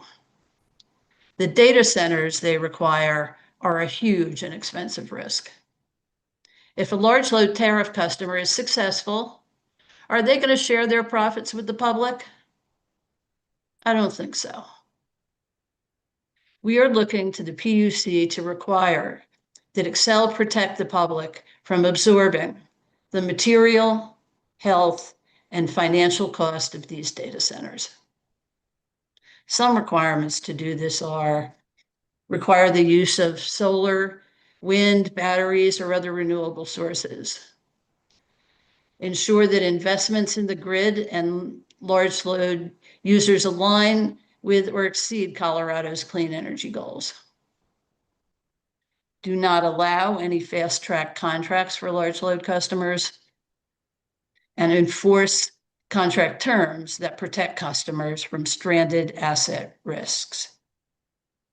And finally, transparency.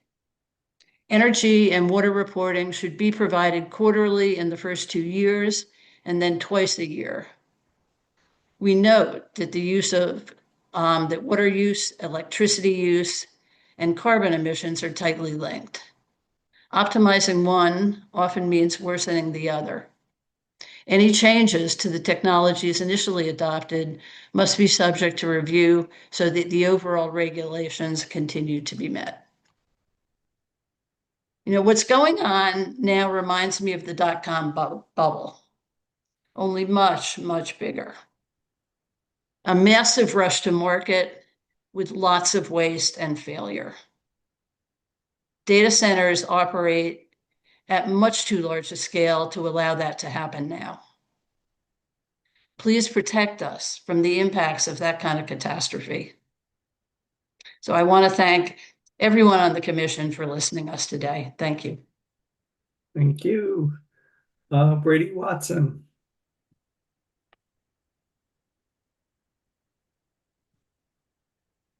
Hey there. Getting some weird sun glare, but hopefully you can see me okay. We can see you and hear you, although the sun is in your face. Yeah, I can see that. Hi, everyone. My name is Brady Watson. I live in Fort Collins, and I am an XL gas customer. It's important to me that the PUC get these guardrails right to protect Coloradans from paying more for data center infrastructure and to prevent data centers from adding more pollution by building new fossil fuel plants to power them. Our air quality here in Fort Collins and throughout other parts of Colorado is already poor, with high ozone levels due to oil and gas wells nearby and from the ever-increasing wildfire smoke. So the last thing we need is additional air pollution from new gas plants to power data centers. I sometimes try to avoid going outside because of the poor air quality, but when I have to go outside, I often feel poorly afterwards. And we need to be building more clean energy like solar, wind, and storage to help meet our decarbonization goals, not new fossil plants to meet the needs of power-hungry big tech data centers. So I just have a few asks of the commission. The first is to minimize the pollution and environmental impacts of data centers by facilitating clean energy development. Xcel's proposed pathway for large loads to pay for clean energy, the CTT that others have mentioned, would prohibit a customer from voluntarily paying more to fund wind, solar, and 4-hour batteries, which, again, as others have already mentioned, are the cheapest and most commercially available clean resources on the market. Xcel has also not proposed any monetary or non-monetary incentives for participating in the CTT, so it isn't clear why new large loads would choose this option voluntarily. Excuse me. Finally, the CTT as proposed would allow new gas plants with carbon capture to be used for generating power. And again, as others have mentioned, CCS is very problematic. So some solutions to those problems are to include wind, solar, and batteries in the proposal. The PUC must strengthen the proposed CTT by rejecting Xcel's proposal to exclude wind, solar, and batteries from that CCT. That's currently limited to advanced clean tech, which is expensive. Including wind, solar, and shorter duration battery storage as CTT resources will allow new large loads to invest in those clean resources that are the fastest to come online and most cost effective. Next, encourage clean investment by providing incentives for customers to use the CTT and invest in clean energy. As proposed, it's an unattractive option. This could include speed to market provisions so the cleanest projects get going more quickly than dirtier ones. Encouraging load flexibility. The PUC should also approve tariffs with flexible options that incentivize customers to participate in demand response programs and/or fund other customers' participation in demand response and virtual power plant programs to minimize the need for building new infrastructure.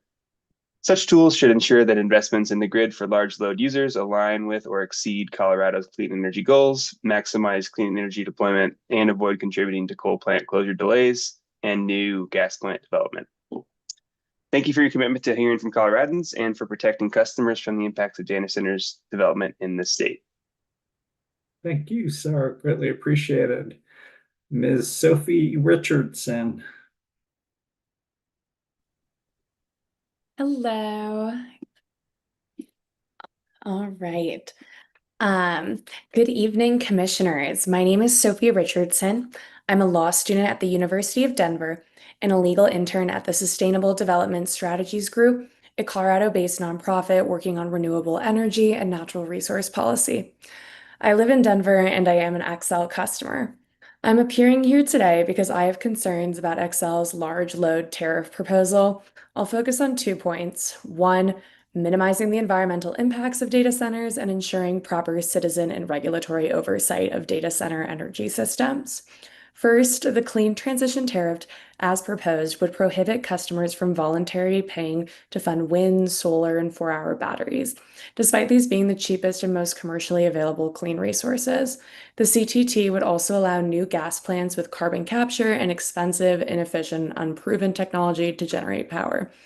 There are relatively easy solutions. The PUC should require Xcel to include wind, solar, and batteries in the CTT, allowing new large loads to invest in clean resources that are the fastest to come online, the most environmentally responsible, and cost-effective. The PUC should also integrate speed to market provisions in the CTT so the cleanest projects get going more quickly than dirty ones. And the PUC should encourage load flexibility by incentivizing demand response and virtual power plant programs to minimize the need for new infrastructure. These goals should ensure large load investments align with or exceed Colorado's clean energy goals, maximize clean energy deployment, and avoid contributing to coal plant closure delays and new gas plant development. Second, I am concerned about Xcel's proposal to sign secret, fast-track contracts for data centers with little citizen oversight or transparency.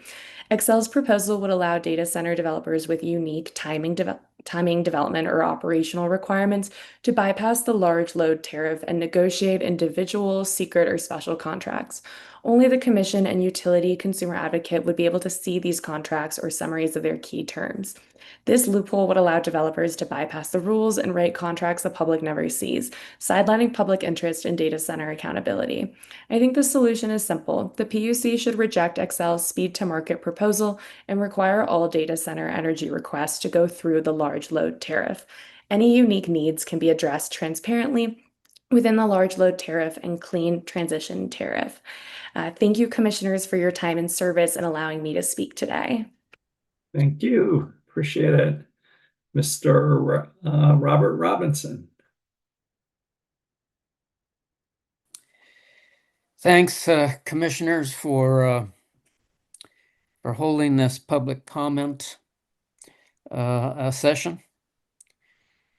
I'm an 84-year-old veteran with two precious granddaughters living in Wheat Ridge. I have two comments. First, the clean transition tariffs limit the development of renewable energy, wind, solar, and batteries. This will risk the need for more coal and natural gas when this will be the hottest year on record and a record wildfire season. And you know, we have a new source of CO2 emissions. Because of the wildfires, the Colorado forests are now a net emitter of CO2 rather than a carbon sink. Second, Xcel also proposes minimum contract terms of 15 years for data centers. The contract I have with Xcel for connecting the solar panels on my house continues indefinitely. So should Xcel contracts with the data centers in order to limit the risk of stranded assets. In addition, the contracts should include a bond or escrow account to demobilize the data centers sites in the event that the owners go bankrupt or abandon the site. We don't need any more abandoned industrial sites, mines, and oil and gas wells. I urge the Commission to not approve those proposals. Thank you.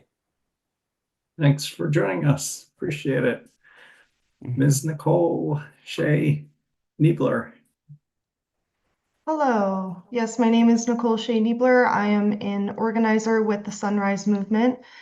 We are a youth-led climate justice organization made of all of volunteers of young people who want to live on a livable planet and love Colorado. Regarding this specific proposal, yes, large load customers should be paying their fair share. That is an acceptable first step and an acceptable first guardrail, but it does not go far enough. And I fear that this will be touted as enough to allow for hyperscale data centers to come into Colorado, continue to steal our water, and profit off of our people and planet. We also need the Public Utilities Commission to acknowledge that these large load customers, including the projects in process, such as the core site DE3 data center in Denver's Elyria neighborhood, we need to make sure that these are included. I know that the current proposal says that any current of 50 megawatts or more, or customers 20 megawatts to 50 megawatts may be included. However, I would like to highlight that the Elyria data center being tested on right now by core site is 18 megawatts. That is still a large load, no matter on how Xcel wants to define it. And this is 1/3 built. So when it is fully built, they will have 3 separate centers of 18 to 20 megawatts each. Together, they may be considered a large load customer, but I encourage and implore the PUC to consider that profiteering corporations like CoreSite and other hyperscale data center operators will use loopholes like that to separate things out so that they are not considered large loads. So please look into that. We need serious accountability measures for the other risks passed on by large load customers. And we know that hyperscale data centers cause power outages. By not having greater consequences than the cost of doing business, Excel, CoreSite, Google, other hyperscale data center companies will continue to build and pay menial fees and build those fines into their budgets instead of preventing the harm.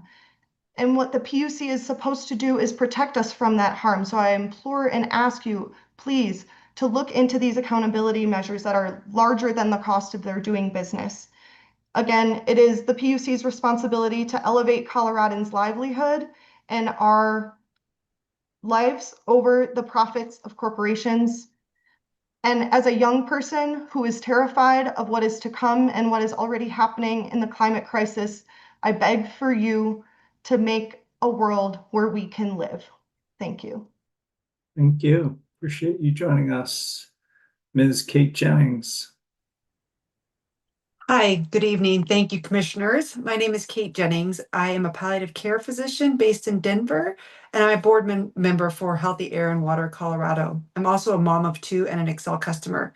It's with concerns for my patients, my family, and my community that I ask you to enact strong, enforceable protections as Excel prepares for unprecedented electricity demand from data centers and other large customers.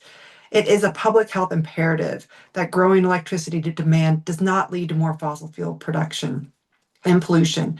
Excel's own planning shows that large load growth could contribute to significant new greenhouse gas generation. Across the country, we are already seeing growing data center demands being used to justify delaying coal plant retirements. And this has real consequences for our health. Fossil fuel pollution contributes to asthma, heart disease, lung disease, and other serious health problems. I now regularly counsel my patients with lung disease about air quality. I have to advise them to change their daily activities when the air is bad in an effort to prevent asthma exacerbations and hospitalizations. They have to limit their freedoms as air quality worsens. Children, older adults, and communities who already carry disproportionate pollution burdens are especially vulnerable. Coloradoans should not be forced to bear the health costs of increased pollution to meet the massive energy demands of data centers.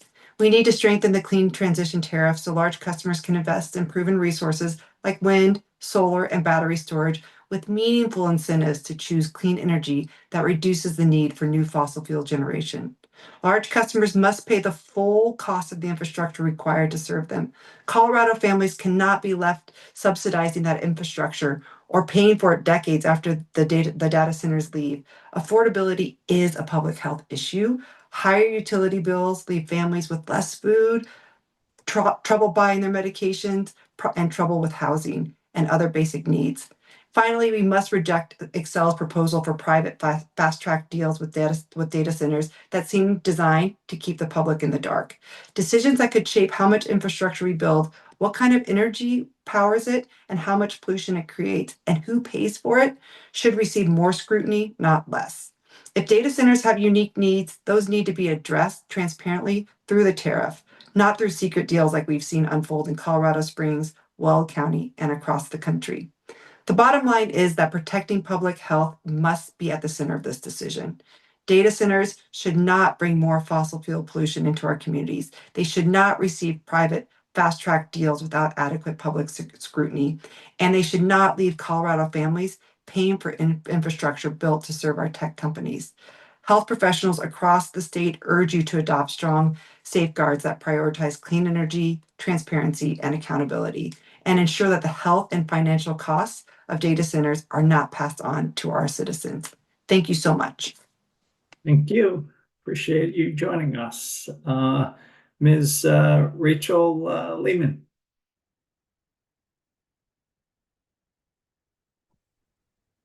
Hi there. I'm Rachel Lehman, and I am with the PSR Colorado, which is Physicians for Social Responsibility. We're a data-informed, science-based organization, and we also try to represent the voice of physicians and healthcare professionals. We've already heard from other folks that we have lots of asthma, respiratory issues that are caused usually by fine particles, PM2.5, nitrogen oxides, sulfur oxides, and volatile organic compounds. Those are all baked into this really extreme non-treatment area that we have here in these 9 counties that surround the Denver metro area. However, I also want to talk about the expenses of people. Like, we're going to have to pay not only beyond if there's, if we're having to share the burden of the tariff of actually having to supplement Excel and their money and their development, we're going to have to pay the cost with our own healthcare as well. This whole country could face up to $20 billion a year in extra costs tied to respiratory health problems. So that doesn't even get considered in this regard, but it is a real number for a lot of folks. And then a big piece of the problem also comes from diesel generators, which data centers often turn to whenever the grid is strained or the power goes out.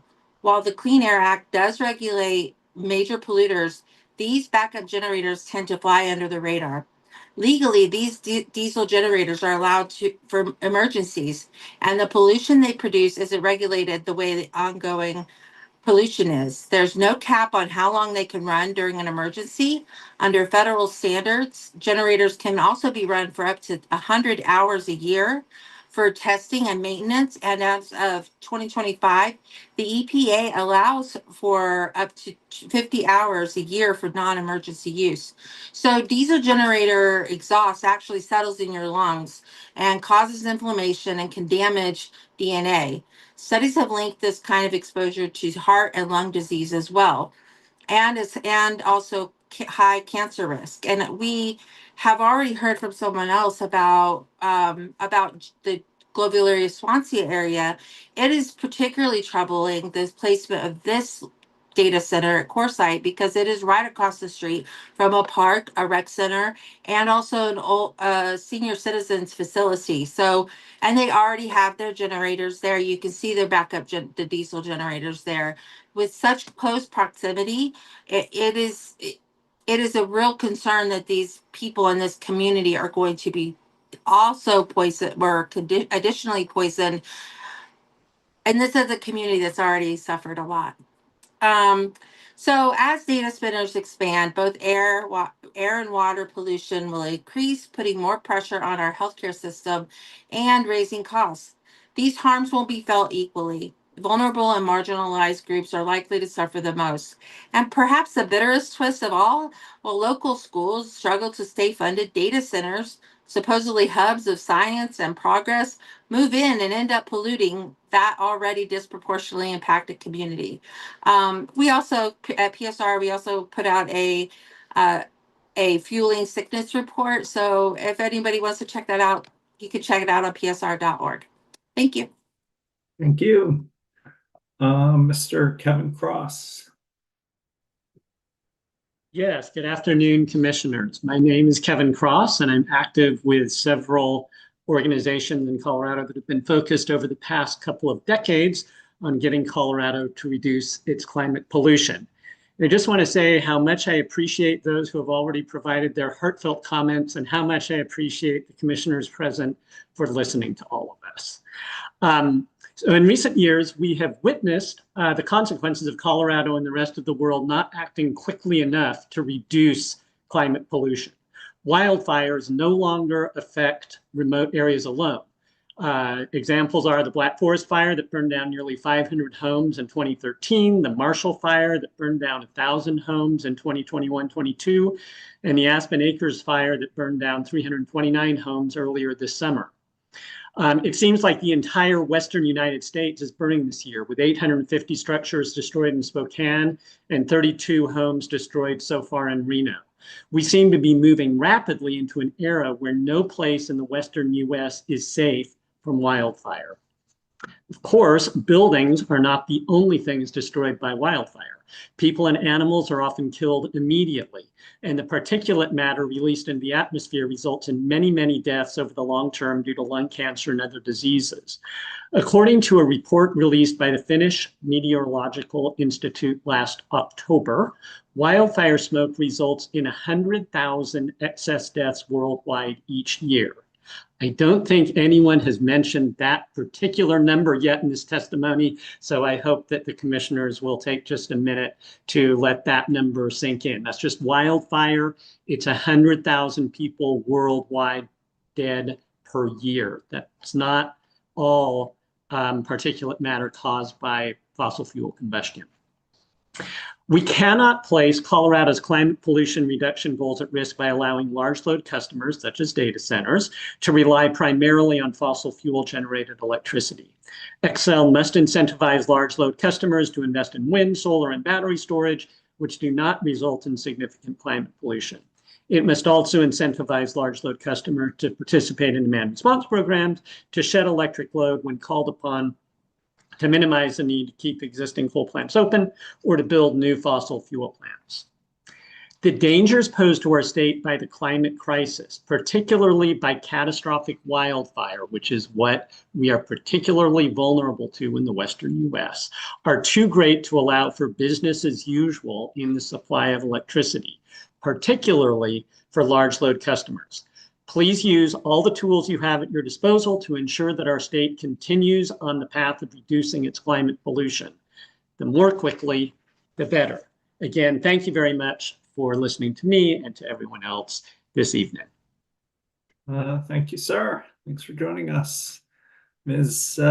Sarah Carpenter, I think we'll take one more comment, then we'll take a 5-minute break to give the court reporter a little bit of a break, and then Commissioner Plant, you good continuing after 6? Yeah, as long as we can get through everybody, that's I'm committed for that. Me too. All right, Ms. Carpenter, and then we'll take a break for the court reporter and come back. Ms. Carpenter, you're up. Thank you. Good evening, commissioners, and thank you for your commitment to the ratepayers of Colorado and the opportunity to testify today. My name is Dr. Sarah Carpenter, and I am a retired pediatrician and the executive director of Healthy Air and Water Colorado.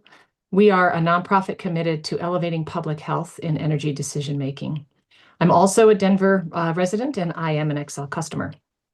As a physician, I am extremely concerned about the negative impacts of Xcel's proposed large load tariff. During my career, I cared for countless children whose families had to make terrible choices between paying for medication and food or keeping their lights on. Many of these families also lived in communities that were disproportionately impacted by air pollution and other environmental toxins. They and all Coloradans could be harmed further by Xcel's current proposal. I implore you to require large load users to pay their own way by covering all of their costs associated with either the expansion of existing or the development of new energy generation and transmission, and to require the use of clean energy only. Ratepayers must also be protected for the life of any new expanded infrastructure by requiring contracts that are much longer than 15 years and early exit penalties. Any attempt to fast track or allow secret or special contracts must be rejected outright. Individuals and households in Colorado cannot be expected to underwrite the costs or shoulder the financial risks of these billion-dollar utilities and corporations. Public transparency must be non-negotiable. It is also imperative for our health and our long-term utility affordability that Colorado stay on track to meet our clean energy targets. Decarbonization must remain a priority, and that is incompatible with a voluntary clean transition tariff. The PUC needs to strengthen Xcel's proposal to require the inclusion of wind, solar, battery storage, and also real incentives. These are much more cost-effective energy options, and they're also available now. New gas plants cannot be allowed. The human health and climate effects of fossil fuel combustion are significant and well documented. Carbon capture is a false solution that does nothing to reduce greenhouse gas emissions and should be removed from the proposal, as should nuclear, which is very, very expensive. Now is the time for us to move boldly towards clean energy, not backward towards natural gas or worse, diesel generators. We have the benefit of having a great member on this commission hearing tonight, little Luca, who was, I don't know how old, but he needs to be a reminder for us of why we're here and why we need to get this right. His future hangs in the balance, and it is imperative that we get this right. I ask you to significantly strengthen the large load tariff proposal and ensure that the physical and financial harms that we have seen ratepayers experience around the country does not become Colorado's future. Thank you very much. Thank you. Let's take a 5-minute break till 6:05, and we'll come back and stay as long as we need to for anyone who wants to comment. 6:05, and we'll start with Luis Starnow. Thanks.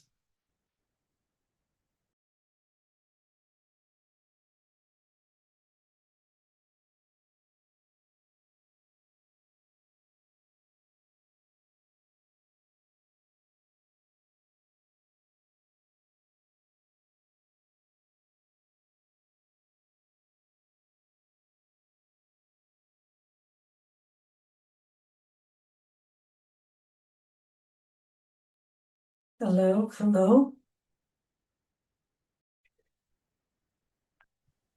The public comment hearing is just on a break until 6:05, and they'll be back on the record then.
All right, it's 6:05 and we're back on the record. Lois Darnell. Here you are. Good evening.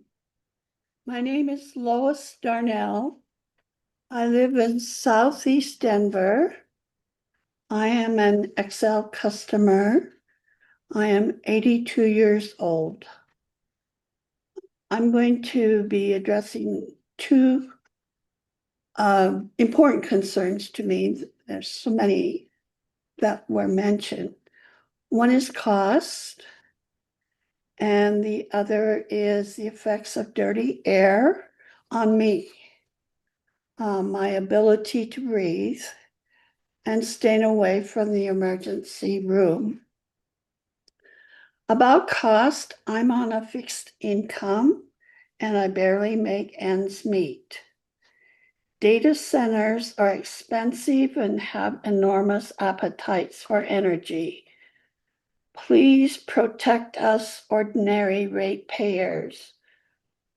Now and in the future, please create guardrails so that data centers pay for all their costs, even the 20, 40, 45 years after their contract may expire. Second, about the health effects, require data centers to use only clean energy, wind, solar, battery storage. No dirty energy, no coal, fossil fuels. Thank you. Thank you. Jamie Geisen. Good evening, commissioners. Thank you for the work that you do on this commission, and thank you for allowing me to speak tonight. My name is Jamie Geisen, and I've lived in Colorado my whole life, and I currently live in Thornton. Right after this meeting at 7 o'clock, Thornton is having a city council meeting where they plan on taking a vote on a moratorium for hyperscale data centers. There was a community-led meeting last Saturday about this vote. Over 100 members of the public showed up for that. So did elected officials from Thornton, Commerce City, Westminster, Brighton, and Adams County. Channel 7 News showed up and ran a story on the meeting. And I bring this up because the theme from the public is pretty clear. They know what hyperscale data centers are, and they have very legitimate concerns. People have questions, they want to be heard, and they want answers. Excel is proposing a loophole, such as the speed to market pathway or option 2, which further removes public input, gives the appearance of secrecy, and fast tracks projects at a time when communities are trying to express their right to a moratorium. The public is stepping up and trying to be engaged in this process. It would be a mistake and, quite frankly, a violation of public trust to not reject the private contract provisions.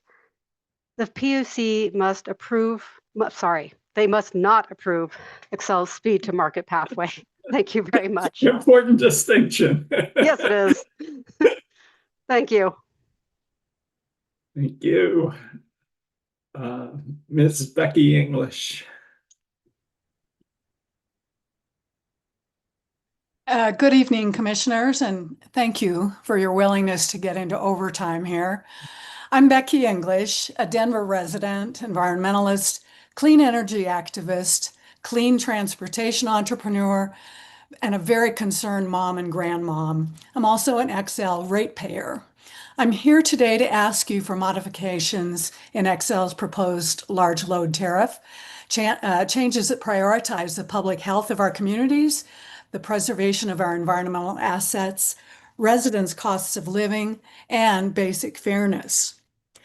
First, this proposal, if enacted, would prohibit us, the ratepayers, from voluntarily paying more to fund wind, solar, and 4-hour batteries, which are the cheapest and most commercially developed and available clean resources.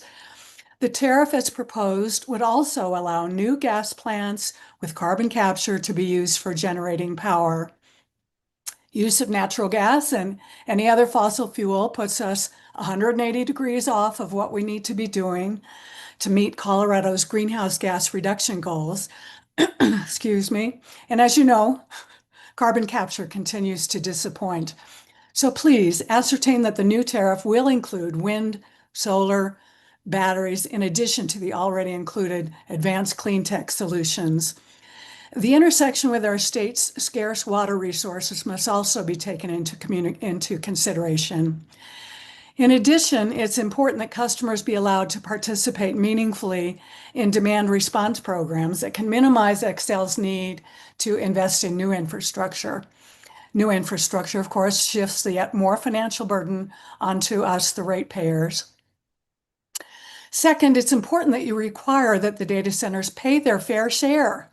That is, all the additional costs to the system required for the new centers. In spite of the utility's past success shifting the burdens of system growth onto ratepayers, the burden of new data center generation and transmission, expanded electricity generation resources, and decarbonizing the electricity needs to be serviced by them, and it should fall squarely on those data centers. Third, and this should go without saying, many have mentioned this, please close the loophole allowing Xcel to negotiate secret, non-public contracts. All potential data center developments must submit to fully transparent public vetting. In addition, the speed to market pathway is transparently an attempt to sidetrack important public process, such as you've carefully orchestrated this evening. I note that attempts to sideline decent public process usually results in further abuse of already disadvantaged communities, such as Gloveville area and Swansea neighborhoods, where poor air quality is the main contributor to an average of 3 lost years of life per person there. Finally, the PUC must enforce contract terms that protect customers from stranded asset risks, including but not limited to longer minimum contract lengths, minimum charges, early exits, severe penalties, and proven creditworthiness in order to protect ratepayers from potential data center power generation stranded asset risks. Finally, I hope you understand that you represent a last line of defense for Coloradans when we know our EPA, our Department of Energy, our Federal Department of Commerce, and other federal agencies have been neutered. Thank you for your service, and thanks for this opportunity to comment. Thank you. Ms. Janet Draper. Thank you for taking our comments this evening. I am a Denver native who now lives in Lakewood, mother, teacher of students in 6th grade through 12th grade, and I am generally a really optimistic person. But as our environment faces more and more threats, I am becoming concerned, and I thank you for being a defense on the citizens' behalf. I have kind of a conceptual overview with 3 points. Whether it's this plan, this proposal, or another one that we restart from scratch, please protect us from a money grab. This is the wrong financial model. Usually it's supply and demand, but it seems to me that the data centers are building demand and then trying. It's usually sorry, I could see you looking uncomfortable because I'm making a mistake. It's usually that we, the consumers, want a product and then we're willing to pay for it. But this seems backwards to me. It seems like if they build it, then they expect us to pay for it. So I propose that the big, large data users and electricity users sell subscriptions to see who's interested in their product first. Also, I see a resource grab. Knowing that 2.5 to 3% of the Earth's water is our fresh water, and then we have, over 8 billion people on the planet right now, this does not seem like my priority.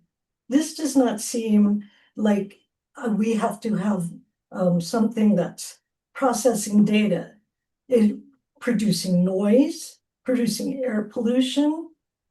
So I agree with others that if the plan goes forward, it should definitely include a reliance on renewable energy only and avoid carbon capture. And frankly, nuclear energy takes a lot of mining, which also takes a lot of water and makes pollution and transportation. The third kind of grab I see as a power grab. I don't know that anyone else has spoken to this, but I see two things. If the large power users get water rights now, will they use that to establish that they have a water right in the future to the detriment of regular people? And my last point, when I was a youth, we had bread in cardboard or paper and milk in glass, and in plastics was a wonder product. And now we are drowning in plastics, ocean and plastics everywhere. We can barely recycle fast enough. I have a cautionary tale that I don't want to have so much data production that it is self-feeding and then we end up with a new kind of pollution. So whether you strengthen the proposal you have or start over with something that protects consumers more, I thank you for listening to us and please continue to do your good work. Thank you. Thank you. Zuli Stoyanova. Hello, everyone. Hello, commissioners. Thank you for taking the time to do this public comment today. I'm here on this call to urge you to prioritize environmental and public health by requiring that Xcel Energy minimize pollution from large loads or data centers in particular. This can be done by including wind, solar, and battery energy strategies to the clean transition tariff. This will ensure that investments in the grid for large load users align with Colorado's clean energy goals, which a lot of us here, residents and paying customers, have alluded to, and that's what we would love to see. Additionally, I urge you to stop any potential secret and fast contract for data centers in partnership with Xcel that they are discussing or proposing. We want clean energy in businesses that want to be good neighbors to us, not polluting profiteers who only care about their bottom line. So I urge you to not approve Xcel's speed to market pathway and ensure that they are aligned and helping us meet our climate goals and keeping our communities clean. Thank you so much. Thank you. Ms. Kim Van Backel. Well, I'll leave it to you, Kim. Thank you. Yeah, there's so many vowels in there. My last name, it's Van Buesler. So thank you for the opportunity to be here today. My name is Kim Van Buesler, and I'm a resident of Broomfield, Colorado. I'm also a member of the policy committee for the Colorado Renewable Energy Society, and Xcel is my energy provider. To begin, I'd like to commend the PUC and Xcel for their efforts to develop a large load tariff for high demand projects, such as hyperscale data centers. This is so important. There are three key issues I wanted to highlight as adjustments to the draft of the large load tariff are being considered. The first is to incentivize the use of renewable and clean energy sources. The clean transition tariff proposed by Xcel should specifically include wind, solar, and battery storage. And there should be financial and other incentives worked into the CTT so large loads would choose to invest in these options. Load flexibility, such as demand response programs, should also be rewarded so existing energy sources can be maximized. Second is to establish strong guardrails so large load customers would pay for all costs related to all stages of their project. From building new generation and transmission to early exit penalties, minimum charges, and contract terms that protect customers against potential stranded assets. And third is to close loopholes that would sacrifice transparency by removing the option for special contracts. No speed to market pathway should be included, and no shortcuts should be on the table to dodge the large load tariff processes and consumer protections. To conclude, I've watched as so many other states have jumped into the data center game, often without thinking about the cost or consequences to energy customers and residents. Seeing the thoughtful, measured approach of Colorado makes me proud. By adjusting the large load tariff so it incentivizes clean energy, strengthens guardrails so customers don't pick up the cost, and ensures transparent contracts, I'm confident that our state will serve as a model for the nation. I'd like to end my statement by thanking the Colorado Department of Regulatory Agencies and the Colorado Public Utilities Commission for holding this public hearing. I'm grateful to DORA and PUC staff for all their work to hear from and protect customers. Thank you. Thank you. Ms. Julie Smith.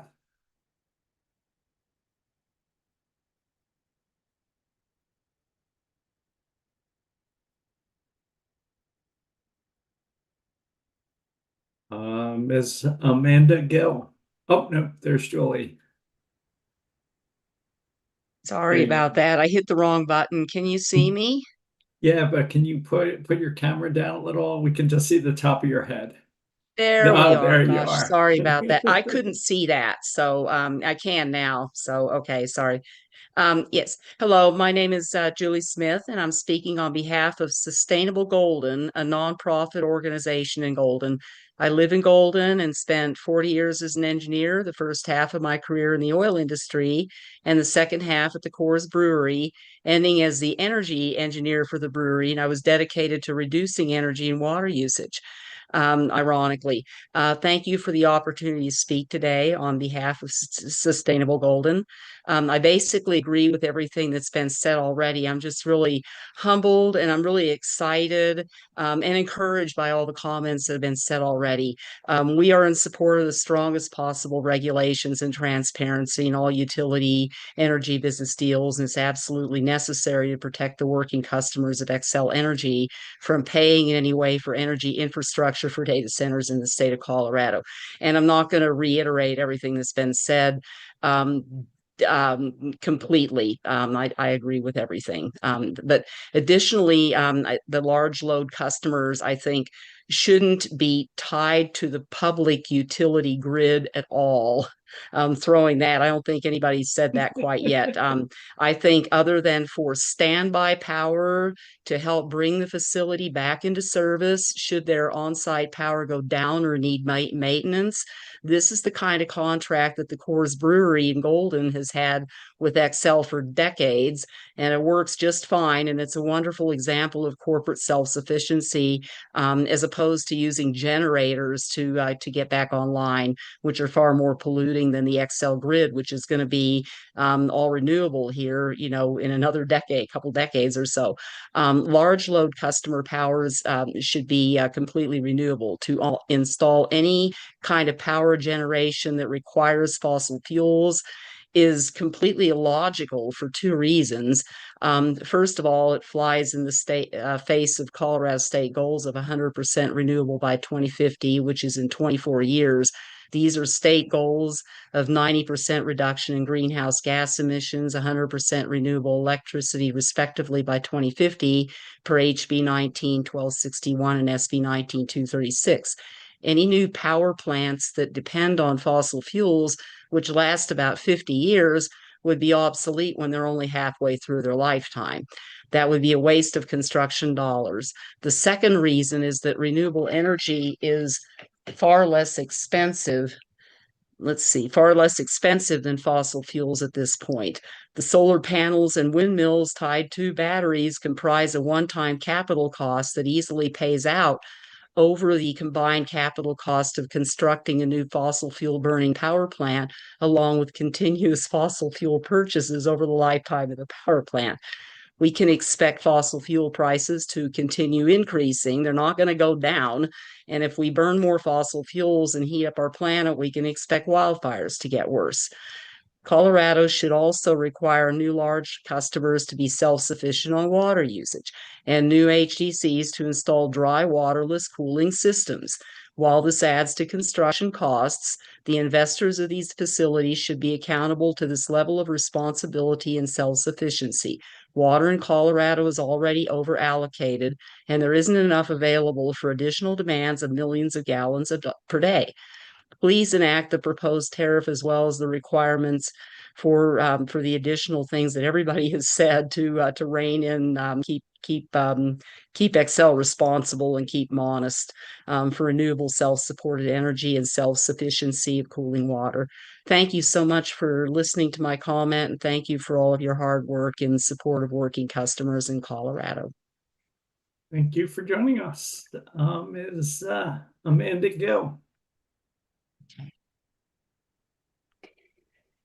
Good evening, Chairman Blank and Commissioner Plant. My name is Amanda Gill.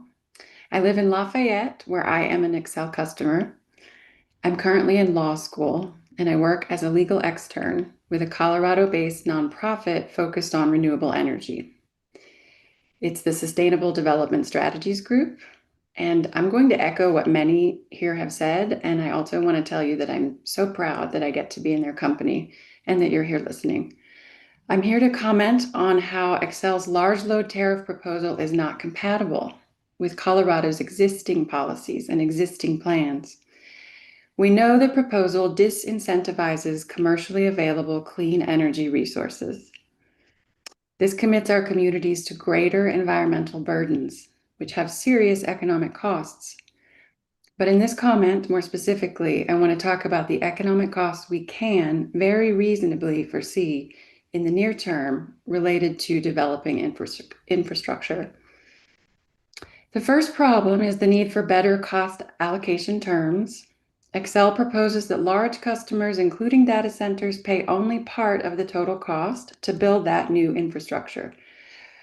A solution is revising the tariff such that all costs for new infrastructure needed for data centers are covered by the center creating demand by the customer, including new generation and transmission, expanding existing electricity resources, and decarbonizing that electricity. As support, I would submit to the commissioners that there's a principle emerging in state legislation on data centers, and it's the principle that those who create the demand should pay for it, including foreseeable future costs for infrastructure and decarbonization. It's being called Bring Your Own New Clean Energy, or Beyonce, more memorably, and it seeks to protect those who live here from bearing the costs of data center development now or in the future. At last count, there were maybe 20 states discussing this principle, Bring Your Own New Clean Energy. The second problem I'll mention is the lack of stranded asset protection terms. As many others have noted, Excel's proposed minimum contract terms of 15 years for data center customers is too short. It creates a timeline where customers can end up paying for yet another stranded asset. A solution is to require contract terms that protect customers from this risk. As others have noted, and I'll reiterate here, these terms could be longer minimum contracts, minimum charges, penalties for exiting the contract, and credit requirements. I just want to thank you for listening and your work balancing multiple objectives, including a reasonable ROI for energy producers in Colorado, but in line with Colorado's statutory decarbonization goals. Thank you. Appreciate it. Ms. Margaret Reed.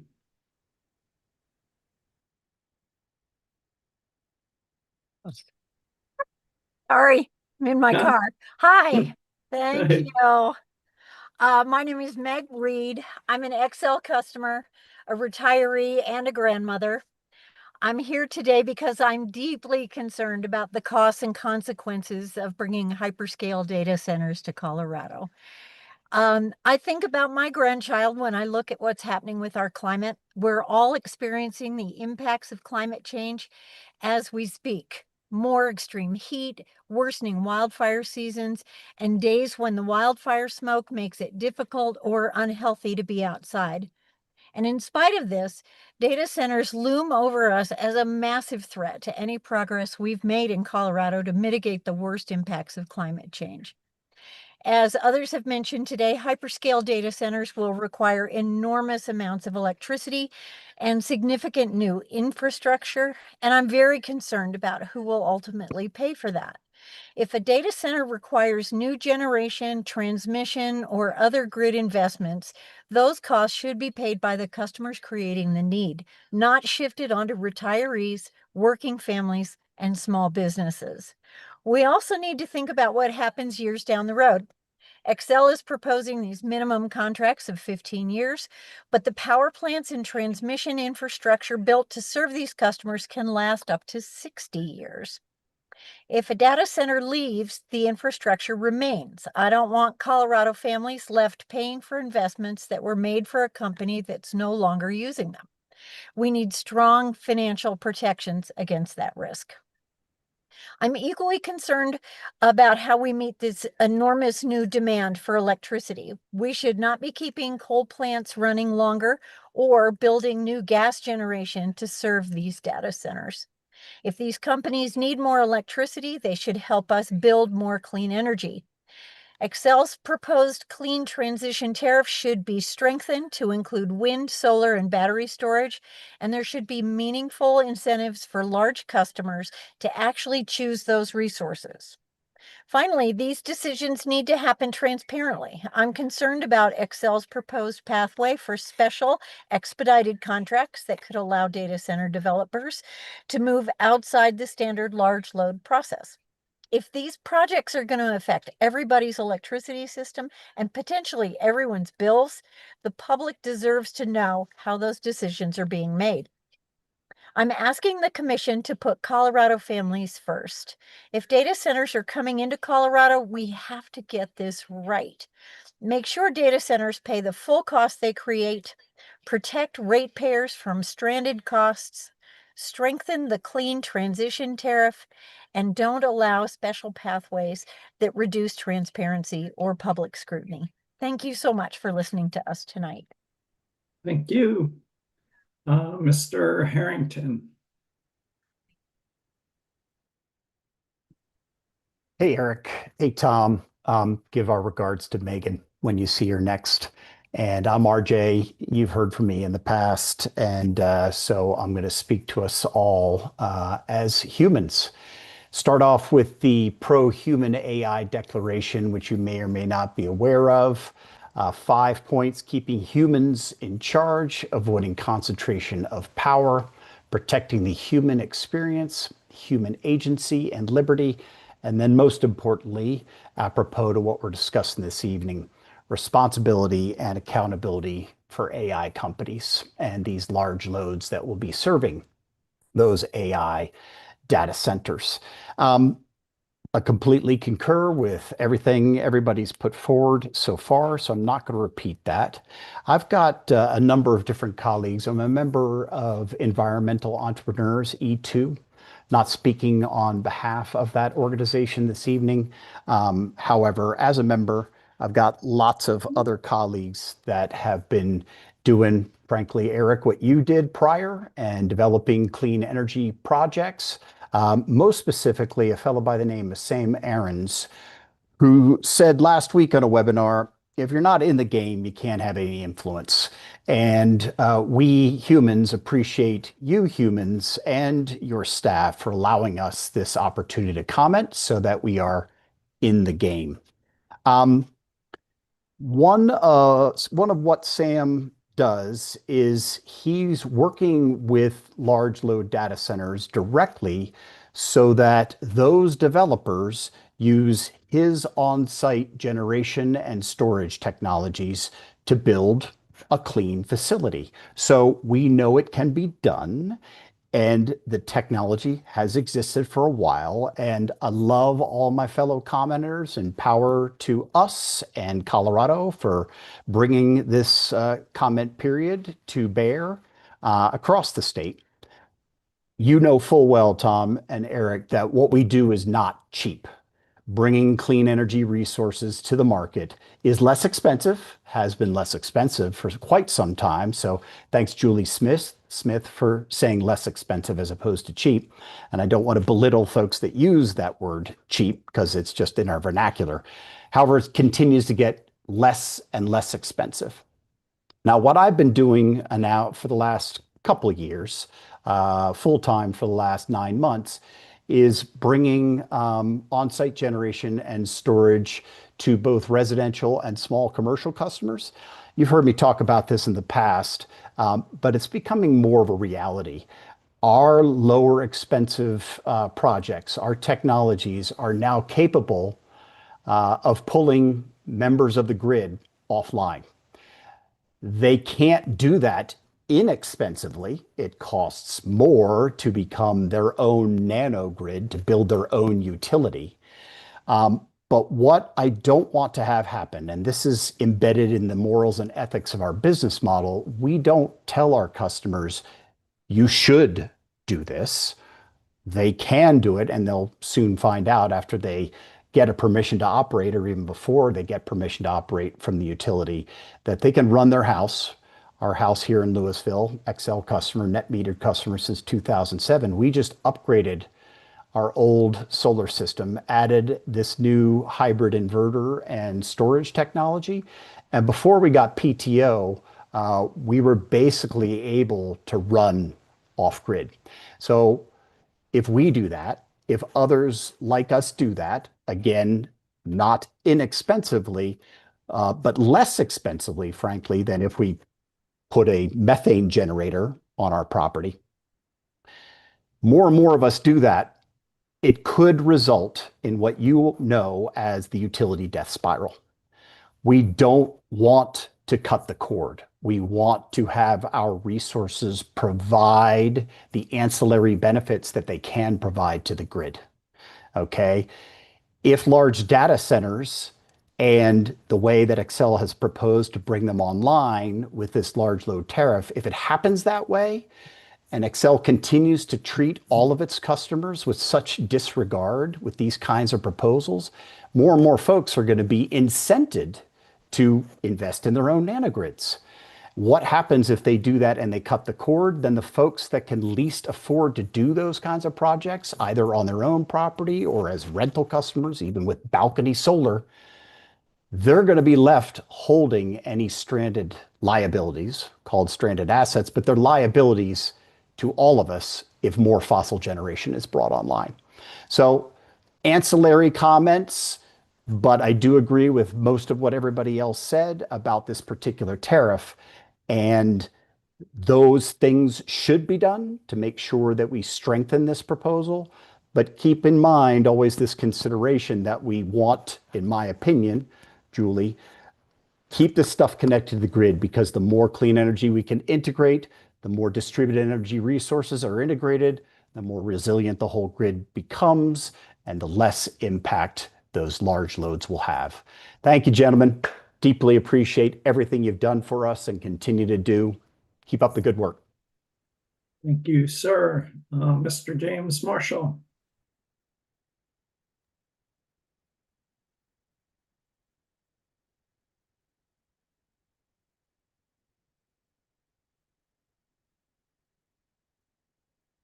Mr. Marshall, are you there?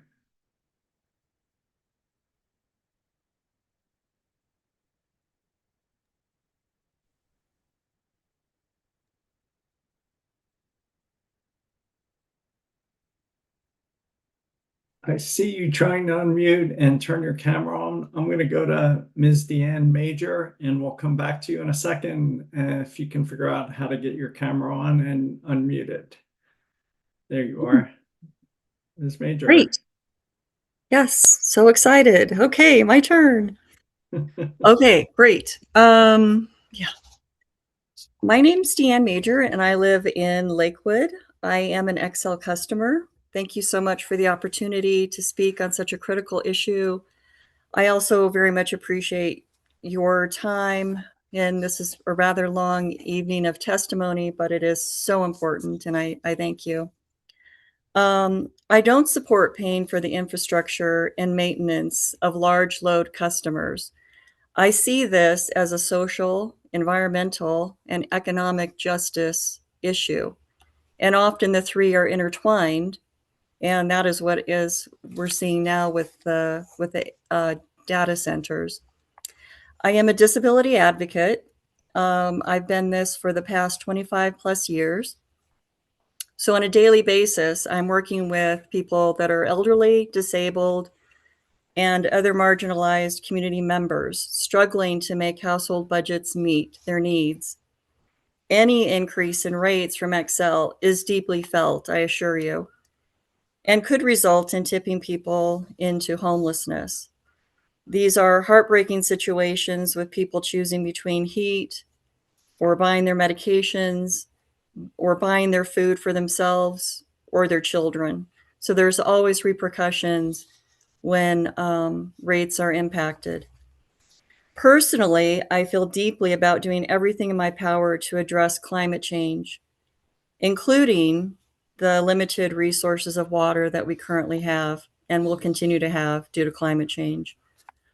On my very modest salary, I chose to finance solar panels because it is a smart investment economically, but more importantly, it puts my money into what I value, which is a future for our children and our grandchildren. I finance solar panels and expect the same of any large load customers. Solar, wind, batteries are cheaper, smarter, and we must require this commitment to green energy. Developers should add sufficient new solar and storage capacity to meet 110% of the maximum annual load, 24/7, 365 days a year. Solar is, I know the word cheap was discussed earlier, but solar is cheaper electricity. And this is not an undue burden. Large load customers are exploiting our resources and must be held accountable and transparent. And again, I thank you so much for your time and attention. Thank you. Mr. James Marshall, can you come through or turn on your camera?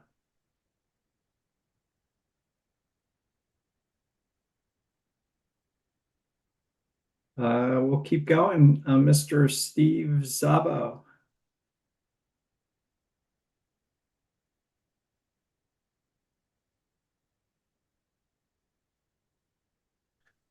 Good evening, commissioners, and thanks for listening to us and hanging in there. I know it's late. I believe that the data center developed. My name is Steve Zabo. I live up in unincorporated Boulder County, and I'm a member of Alchemy Farms. I believe that the data center developers need to fund the total cost of their projects and not burden us residential customers. I like to see them deploy behind the meter generation using solar, wind, and battery storage. Also, large data centers cause what's called the heat island effect. It could raise the temperature in your local area 4 to 16 degrees. And I don't know about you, but I've had it with heat for this year. Also, as far as water is concerned, there is a technology called direct-to-chip cold plate cooling that reduces water usage. Being a farmer and my other farmers in the area that draw water off Left Hand Creek and also St. Vereen Creek, we got about 1/3 of the water we normally get each year. Normally I get about 2,400 bales of hay. I got 800 this year. So it's really affecting us. The water supply is really affecting us. So we don't need to use water in data centers. That's it for me. Thanks a lot. Bye. Thank you for joining us. Mr. Marshall, if you can get your camera on or start speaking, let's see if we can hear you.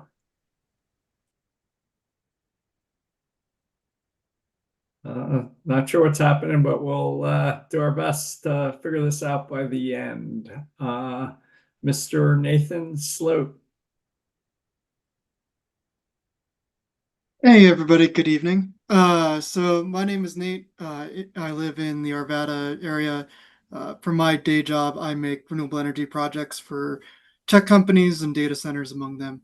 So while I agree that this new rate is a necessary tool to address the costs associated with these new large loads, it shouldn't be the only tool in our toolbox. New transmission infrastructure is expensive and it takes a long time to deploy, and so may not always be the appropriate solution. Other options like energy efficiency, solar plus storage for residential or commercial sites, and other non-wire solutions may be a faster and more cost-effective method to open up capacity on the grid. If a large load customer can demonstrate that they have offset some or all of the transmission upgrade needs associated with their project, there should be a pathway to mitigate the grid upgrade component of this rate. Further, they should receive a streamlined interconnection path over projects relying on transmission upgrades alone. These solutions also help reduce stranded asset risks. If a proposed large load ultimately does not materialize, investments in energy efficiency, distributed generation, and storage continue providing value for Colorado customers even without these loads. Those assets lower bills, improve resiliency, and support the grid regardless of whether a particular data center or industrial project moves forward. If these new large load customers choose to pay the rates Xcel has proposed to fund new transmission infrastructure, that option should remain available, but the Commission should ensure that large loads have access to alternatives that reduce costs, accelerate investment, and make better use of the infrastructure we already have. Let's give large loads access to every tool in the toolbox, not just one. Thanks. Thank you. Mr. Joshua Goldberg.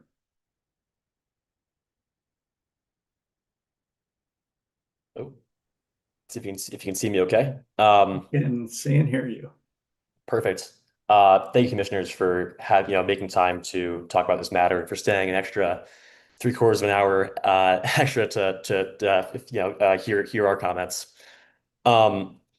My comments focus around two topics I believe are inextricably linked: climate and affordability.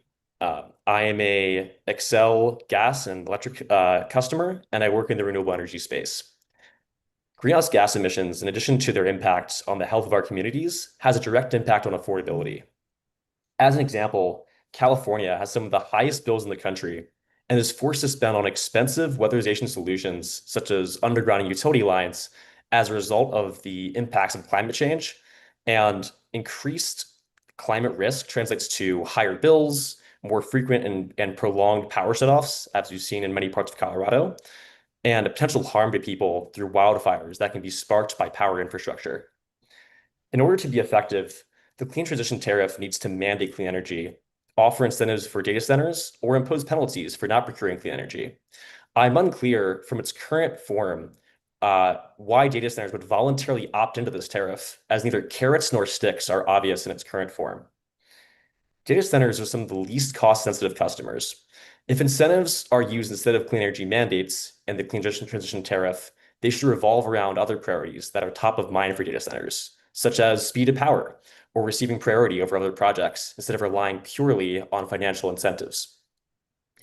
As it stands, the zero emission resources outlined in the Clean Transition Tariff are limited at best. I believe this should be expanded to all non-emitting resources, including renewable energy, including solar and wind, energy storage in all forms, demand response services, and energy efficiency, using a bring your own nuclear energy model where data centers procure all of their infrastructure needs for the duration of the asset's lifetime.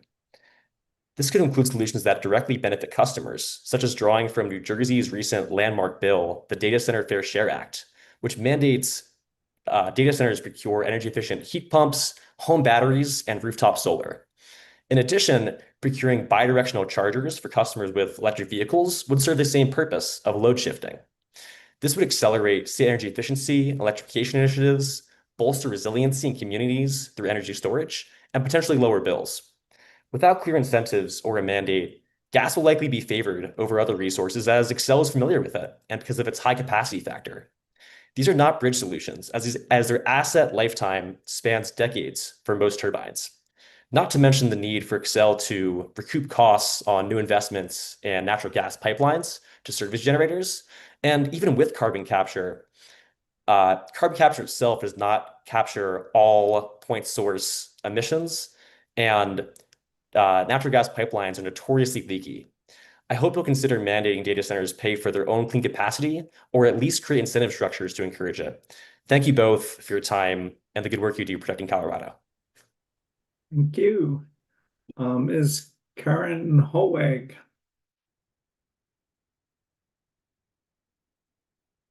Oh, you're muted.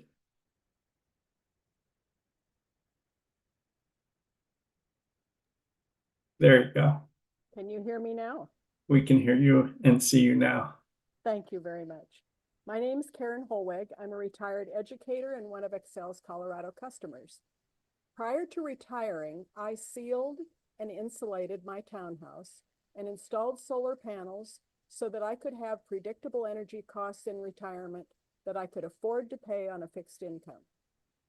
My concerns about Excel's large load tariff proposal is that it may well add significant costs to my Excel bill, costs that I cannot afford to pay. And in addition, it may make our many years of work to achieve the state's regulations by converting to clean energy to really go off track. Since proposed data centers are new additional users of electricity not previously accounted for, it is essential that each new data center provide its own energy sources if Colorado is to keep on track and meet the state emission reduction requirements. Furthermore, that data center energy must come from renewable sources, as many people have said, specifically wind, solar, geothermal, sourced as close as possible to the new data center so that substantial amounts of energy are not lost in transmission and infrastructure costs are minimized. Thus, one of the factors required in locating the new data centers must be the availability of renewable energy sources on which they will run. In addition, each new data center must, as I see it, include adequate amounts of battery to provide the backup energy they need to be self-sufficient and serve their customers. I urge you to set forth strong, enforceable requirements in Excel contracts with the PUC. And thank you to all of you for giving the public this opportunity to provide our perspectives. Thanks. Thank you. Ms. Desi Parker.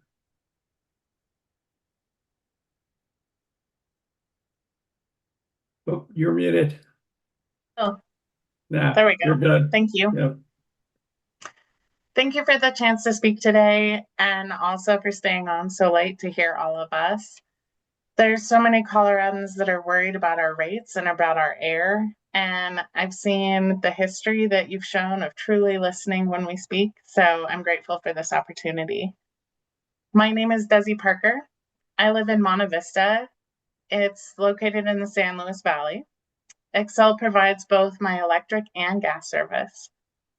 Earlier in this call, a storm knocked out my power and with it, my Wi-Fi. I'm especially glad to have the chance to speak since I feared I would miss it.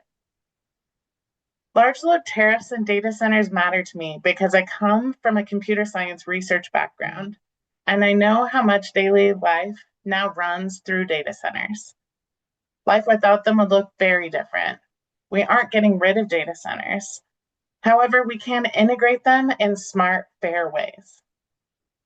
Here's what fair looks like to me. I pay for my own electricity every month, and so does everyone else on this call. It's only fair to ask the corporations driving this new demand to pay for their own also. Data centers need enormous amounts of electricity to run, and Excel is planning to build a number of new power plants and transmission lines to meet that demand. Right now, there's nothing stopping the cost of that construction from landing on everyday families instead of on the companies actually driving it, even as those companies in turn profit from the demand they're creating. I feel like this is incredibly relevant here in the San Luis Valley when so many families already struggle to pay their electric bills. I'm sure that's similar all across the state. That is just something on so many conversation points here. So my first ask is that they pay their own way, so that families and small businesses aren't being burdened with those costs, and to make that spending public so we can actually see that it's happening. My second ask is more around clean and renewable energy. Xcel has proposed the Clean Transition Tariff, and it currently excludes wind, solar, and batteries. But that doesn't make a lot of sense to me, as those are the fastest, most affordable, clean resources we have today. Please open that pathway and give data centers strong incentives to choose clean energy over more gas and coal. Thank you for creating the space for Coloradans to weigh in on a decision that's this big. I hope you put those guardrails in place to protect families all across our state and to keep us on track for a cleaner, more affordable, and reliable energy. Thank you so much. Thank you. Ms. Glustrom. Thank you very much, Mr. Chairman, Commissioner Plant. You've been so kind to listen to all this. And you now you know what the legislators, as Commissioner Plant already knows, what the legislators have to go through pretty much every week. So, but thank you for your kindness and your attention, your fortitude, your patience. Really much appreciated. You've had a long night, so I'll be very brief. My name is Leslie Glustrom. I've been a participant and intervener at the PUC for over 20 years. You've heard a lot of the arguments. I'd just like to call your attention to some of the great testimony you have filed as answer testimony in the hearing. There is a lot. I would like to highlight 10 or 15, from the Western Resource Advocates, from the Conservation Coalition, from your staff, some very good things. We will read it, don't worry. But I just I feel a little bit that the utility consumer advocate respectfully doesn't get the respect they deserve. So I just want to highlight that Mr. Kuykendall did a great job of sort of talking to the company in discovery. Did you actually analyze the depreciation schedule for the length of the asset, and is the exit fee based on that? And the answer came back, no. They didn't analyze or quantify for the exit fee. So everyone talking about stranded assets, I think, is very appropriate. Also, Ms. Henry Sermos' testimony is excellent. And now I'm forgetting his last name, but I think you know who I mean, and did a great job of talking about the modeling issues. I also wanted to briefly call attention to Steve Bunick from United Power and the whole question of what kind of data Xcel should be sharing. They're not supposed to be playing troll on the transmission system, and they certainly shouldn't be playing troll that way now. Mr. Bunick's testimony helps you understand that they probably are. And lastly, I'll just briefly mention Mr. Turner's testimony from Advanced Energy United. And the steam is coming out of my ears. Xcel's like, oh, we'll just stay with the ISOC program. You all know what ISOC is, and the other people don't need to know. It's a way to manage demand. And it is a little bit like saying, we'll just use our manual typewriters.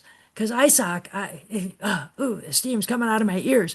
And pointed out that we could probably do a very good job of offsetting a very significant part of data center demand if we get serious. And Commissioner Plant ran a very nice hearing on virtual power plants. This is a time to kind of up our game on that. It could be so nice for the data centers to invest in batteries, in residences, to invest in electric vehicles and electric school buses, tie that all together. We've got the companies that know how to do this. It's starting to take off around the country. Let's use some 21st century technologies on the demand side. As again, I wish they weren't using our water, but they're coming, they're here. But at the very least, let's not just rely on the lousy, trying to be polite ISOC program. Let's get with the 21st century and look at true virtual power plants. I want to thank you both again, and also to Commissioner Gilman, who will, I'm sure, do her homework as always. So thank you. Thank you. Mr. Richard Akoto. Hello. Good evening, Commissioner and leaders. Again, my name is Richard Akoto. Thanks for listening to our concerns and our passion as it relates to this topic of data centers funding, the environment, and public health. I volunteer personally in farms or organizations and other community-based and community-facing organizations all around Colorado that benefit and receive benefit from the resources that Excel and similar organizations provide. And personally, I volunteer often as a way to engage more with the community and learn. And I've learned personally that access, funding, and public health are continuous themes. I know this is a very great opportunity to contribute to that. I'm insisting that Excel prioritizes the impacts that rising costs to energy will affect the people that this publicly used utilities will impart. We need the services of Excel and other like-minded or likewise companies that provide their resources, as they are a part of our day-to-day lives. Yet I would like these organizations to more substantially bear the cost and consider the local and global impacts and effects. I would like Excel to comply with effective clean energy strategies to help the community. Excel Energy has a great opportunity to internalize our concerns, address them, lower costs, and truly live up to their name and excel. To lead the way. Sometimes to lead the way, you have to sacrifice, which is a skill, and sacrificing what you want for what you need. And I hope and expect Excel to do so by satisfying our legitimate concerns with appropriate costs and environmental considerations. The needs of Coloradans and the environment as a whole needs to be prioritized. Thank you for listening to our comments. Thank you. Thank you, sir. Mr. Steve Whitaker. Thank you, commissioners. I really appreciate you going into overtime and allowing me to make You comments. too. It's been hours, so it's a two-way street, sir. Well, I really appreciate your, your willingness to have public comment, and it helps as a community to see how many people are really interested in this topic and willing to spend the time to absorb all this and to make comments. I've watched it from the beginning. I'm not going to reiterate all that you've heard. I'm very much in support of the pro-environment and the pro-ratepayer positions that so many of my fellow ratepayers have made. But I noticed that the position that we come from is that if everything goes great, the status quo will be maintained. If everything goes great, the environment won't be hurt too much. If everything goes great, the ratepayer won't have to pay too much. I think it's a bargaining position that is a little askew. So let me propose a couple items for you to consider to maybe recenter the bargaining position that we want to take. First, it might be interesting to require that all large load customers pay a connection fee on the order of 0.5 to 1% of the rate base. This fee would represent a reimbursement to ratepayers for their investment over the years in the overall electrical system to which the large loads will be connected. And this payment would be used to reduce the base rate cost to all ratepayers. Another thing to consider, force Excel to share the risk of stranded assets through an immediate full depreciation of all large load assets in the rate base associated with an early exit of a large load customer. So anyway, let me leave you those two ideas to consider, sort of recenter our bargaining position. And I thank you for the opportunity to speak with you today. Thanks for sticking with us, sir. Rico Gonzalez. Hello, everybody. Can you hear me? We can hear you. We can't see you. Okay, I don't have a webcam, so I apologize. But good evening, Chairman Blank and Commissioner Plant. Bit of a shame I'm last, but I intend to make the most of it. I'm a lifelong resident of the beautiful state of Colorado. I was born here, so sustainable and fair development concerns me greatly. I'm here to elucidate those concerns to you because your work is very important. I cannot say that as an Excel customer, I support a large company's electricity bill being thrown onto everyday residents. It is in my view that for a private enterprise to deliver profit and growth, it must cover its own costs. It must ensure the rights of the consumers are respected and that all development is prudent and made with their safety of everyday Coloradans in mind. This includes their expenses. I also find it gravely concerning Excel is sidestepping public transparency and procedure to line their pockets, so I urge this commission to therefore use its regulatory authority to protect the interests of Coloradans, and I further would like to add the wide breadth of backgrounds and folks who have expressed their thoughtful concerns here today speaks to the importance of this issue. Private enterprise can drive prosperity, yes, but that confers no right to blindside Coloradans. I stand not against private enterprise in this issue, but for a harmonious and mutually beneficial relationship between everyday consumers and private enterprise. In this interest, I urge for costs and disturbances to not be passed on to everyday consumers. If they can construct the data center and profit off of it, then they can pay their own bills. Thank you. Thank you.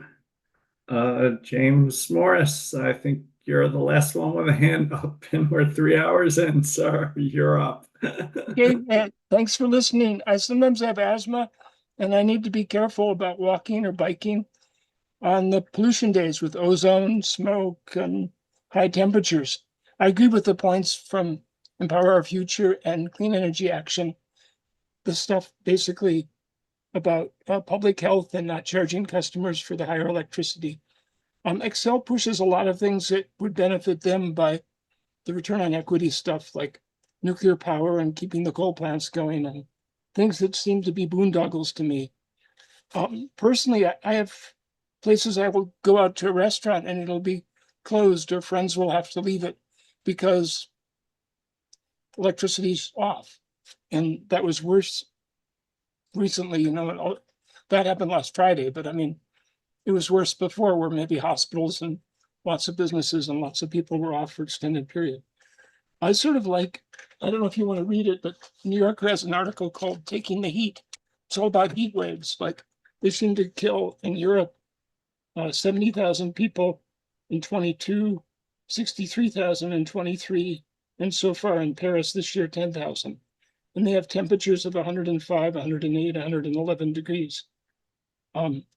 So that threatens tourism, I think it's a 3 billion, I can't remember, it's in the $1 trillion of European economy. And the same would happen here. Who's going to come to Colorado if the temperature's 120 degrees, or will they ever go outside?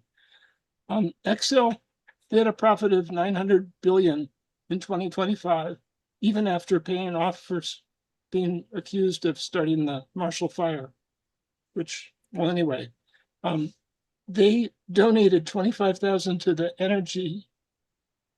to GOPAC, a Republican political leader organization, a 527 group in 2025 and 26,000 this year. And it's used to train state level Republican organizers. And they're also trying to, there's an article in something you guys probably read that's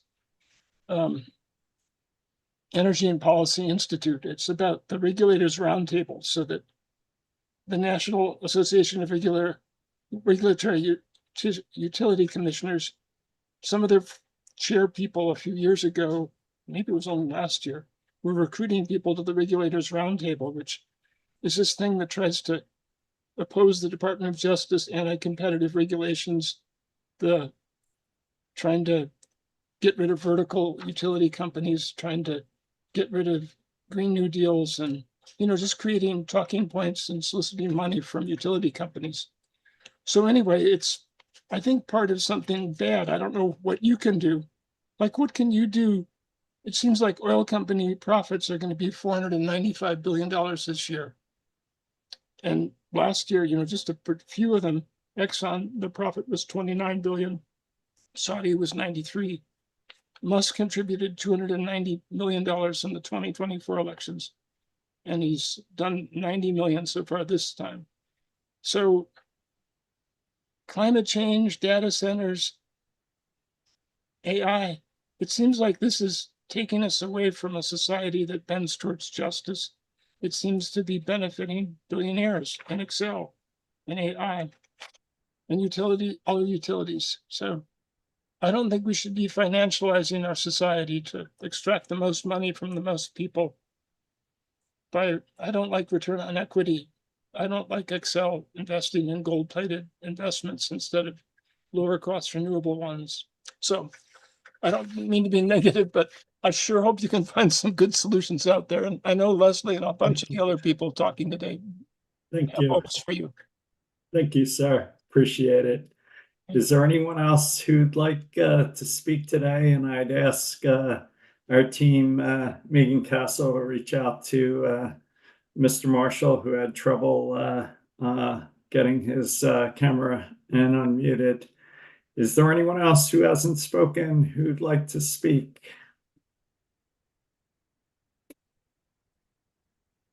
Well, just in terms of next steps, we'll have another virtual public comment hearing for this case Tuesday, October 20th from 4 to 6. We have an entry hearing at the end of October and a decision likely in early January. And I just want to thank everybody for coming out and sticking with us for hours. It's a pleasure to see so many old friends, and we've heard from people from all over the state of all ages, and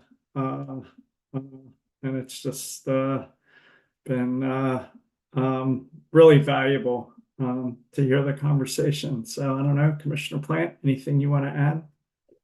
Yeah, no, I would keep it short because it's late. But I appreciate everybody spending the time sharing your thoughts with us and helping us to consider this issue as we're moving forward. So I really appreciate everybody's time.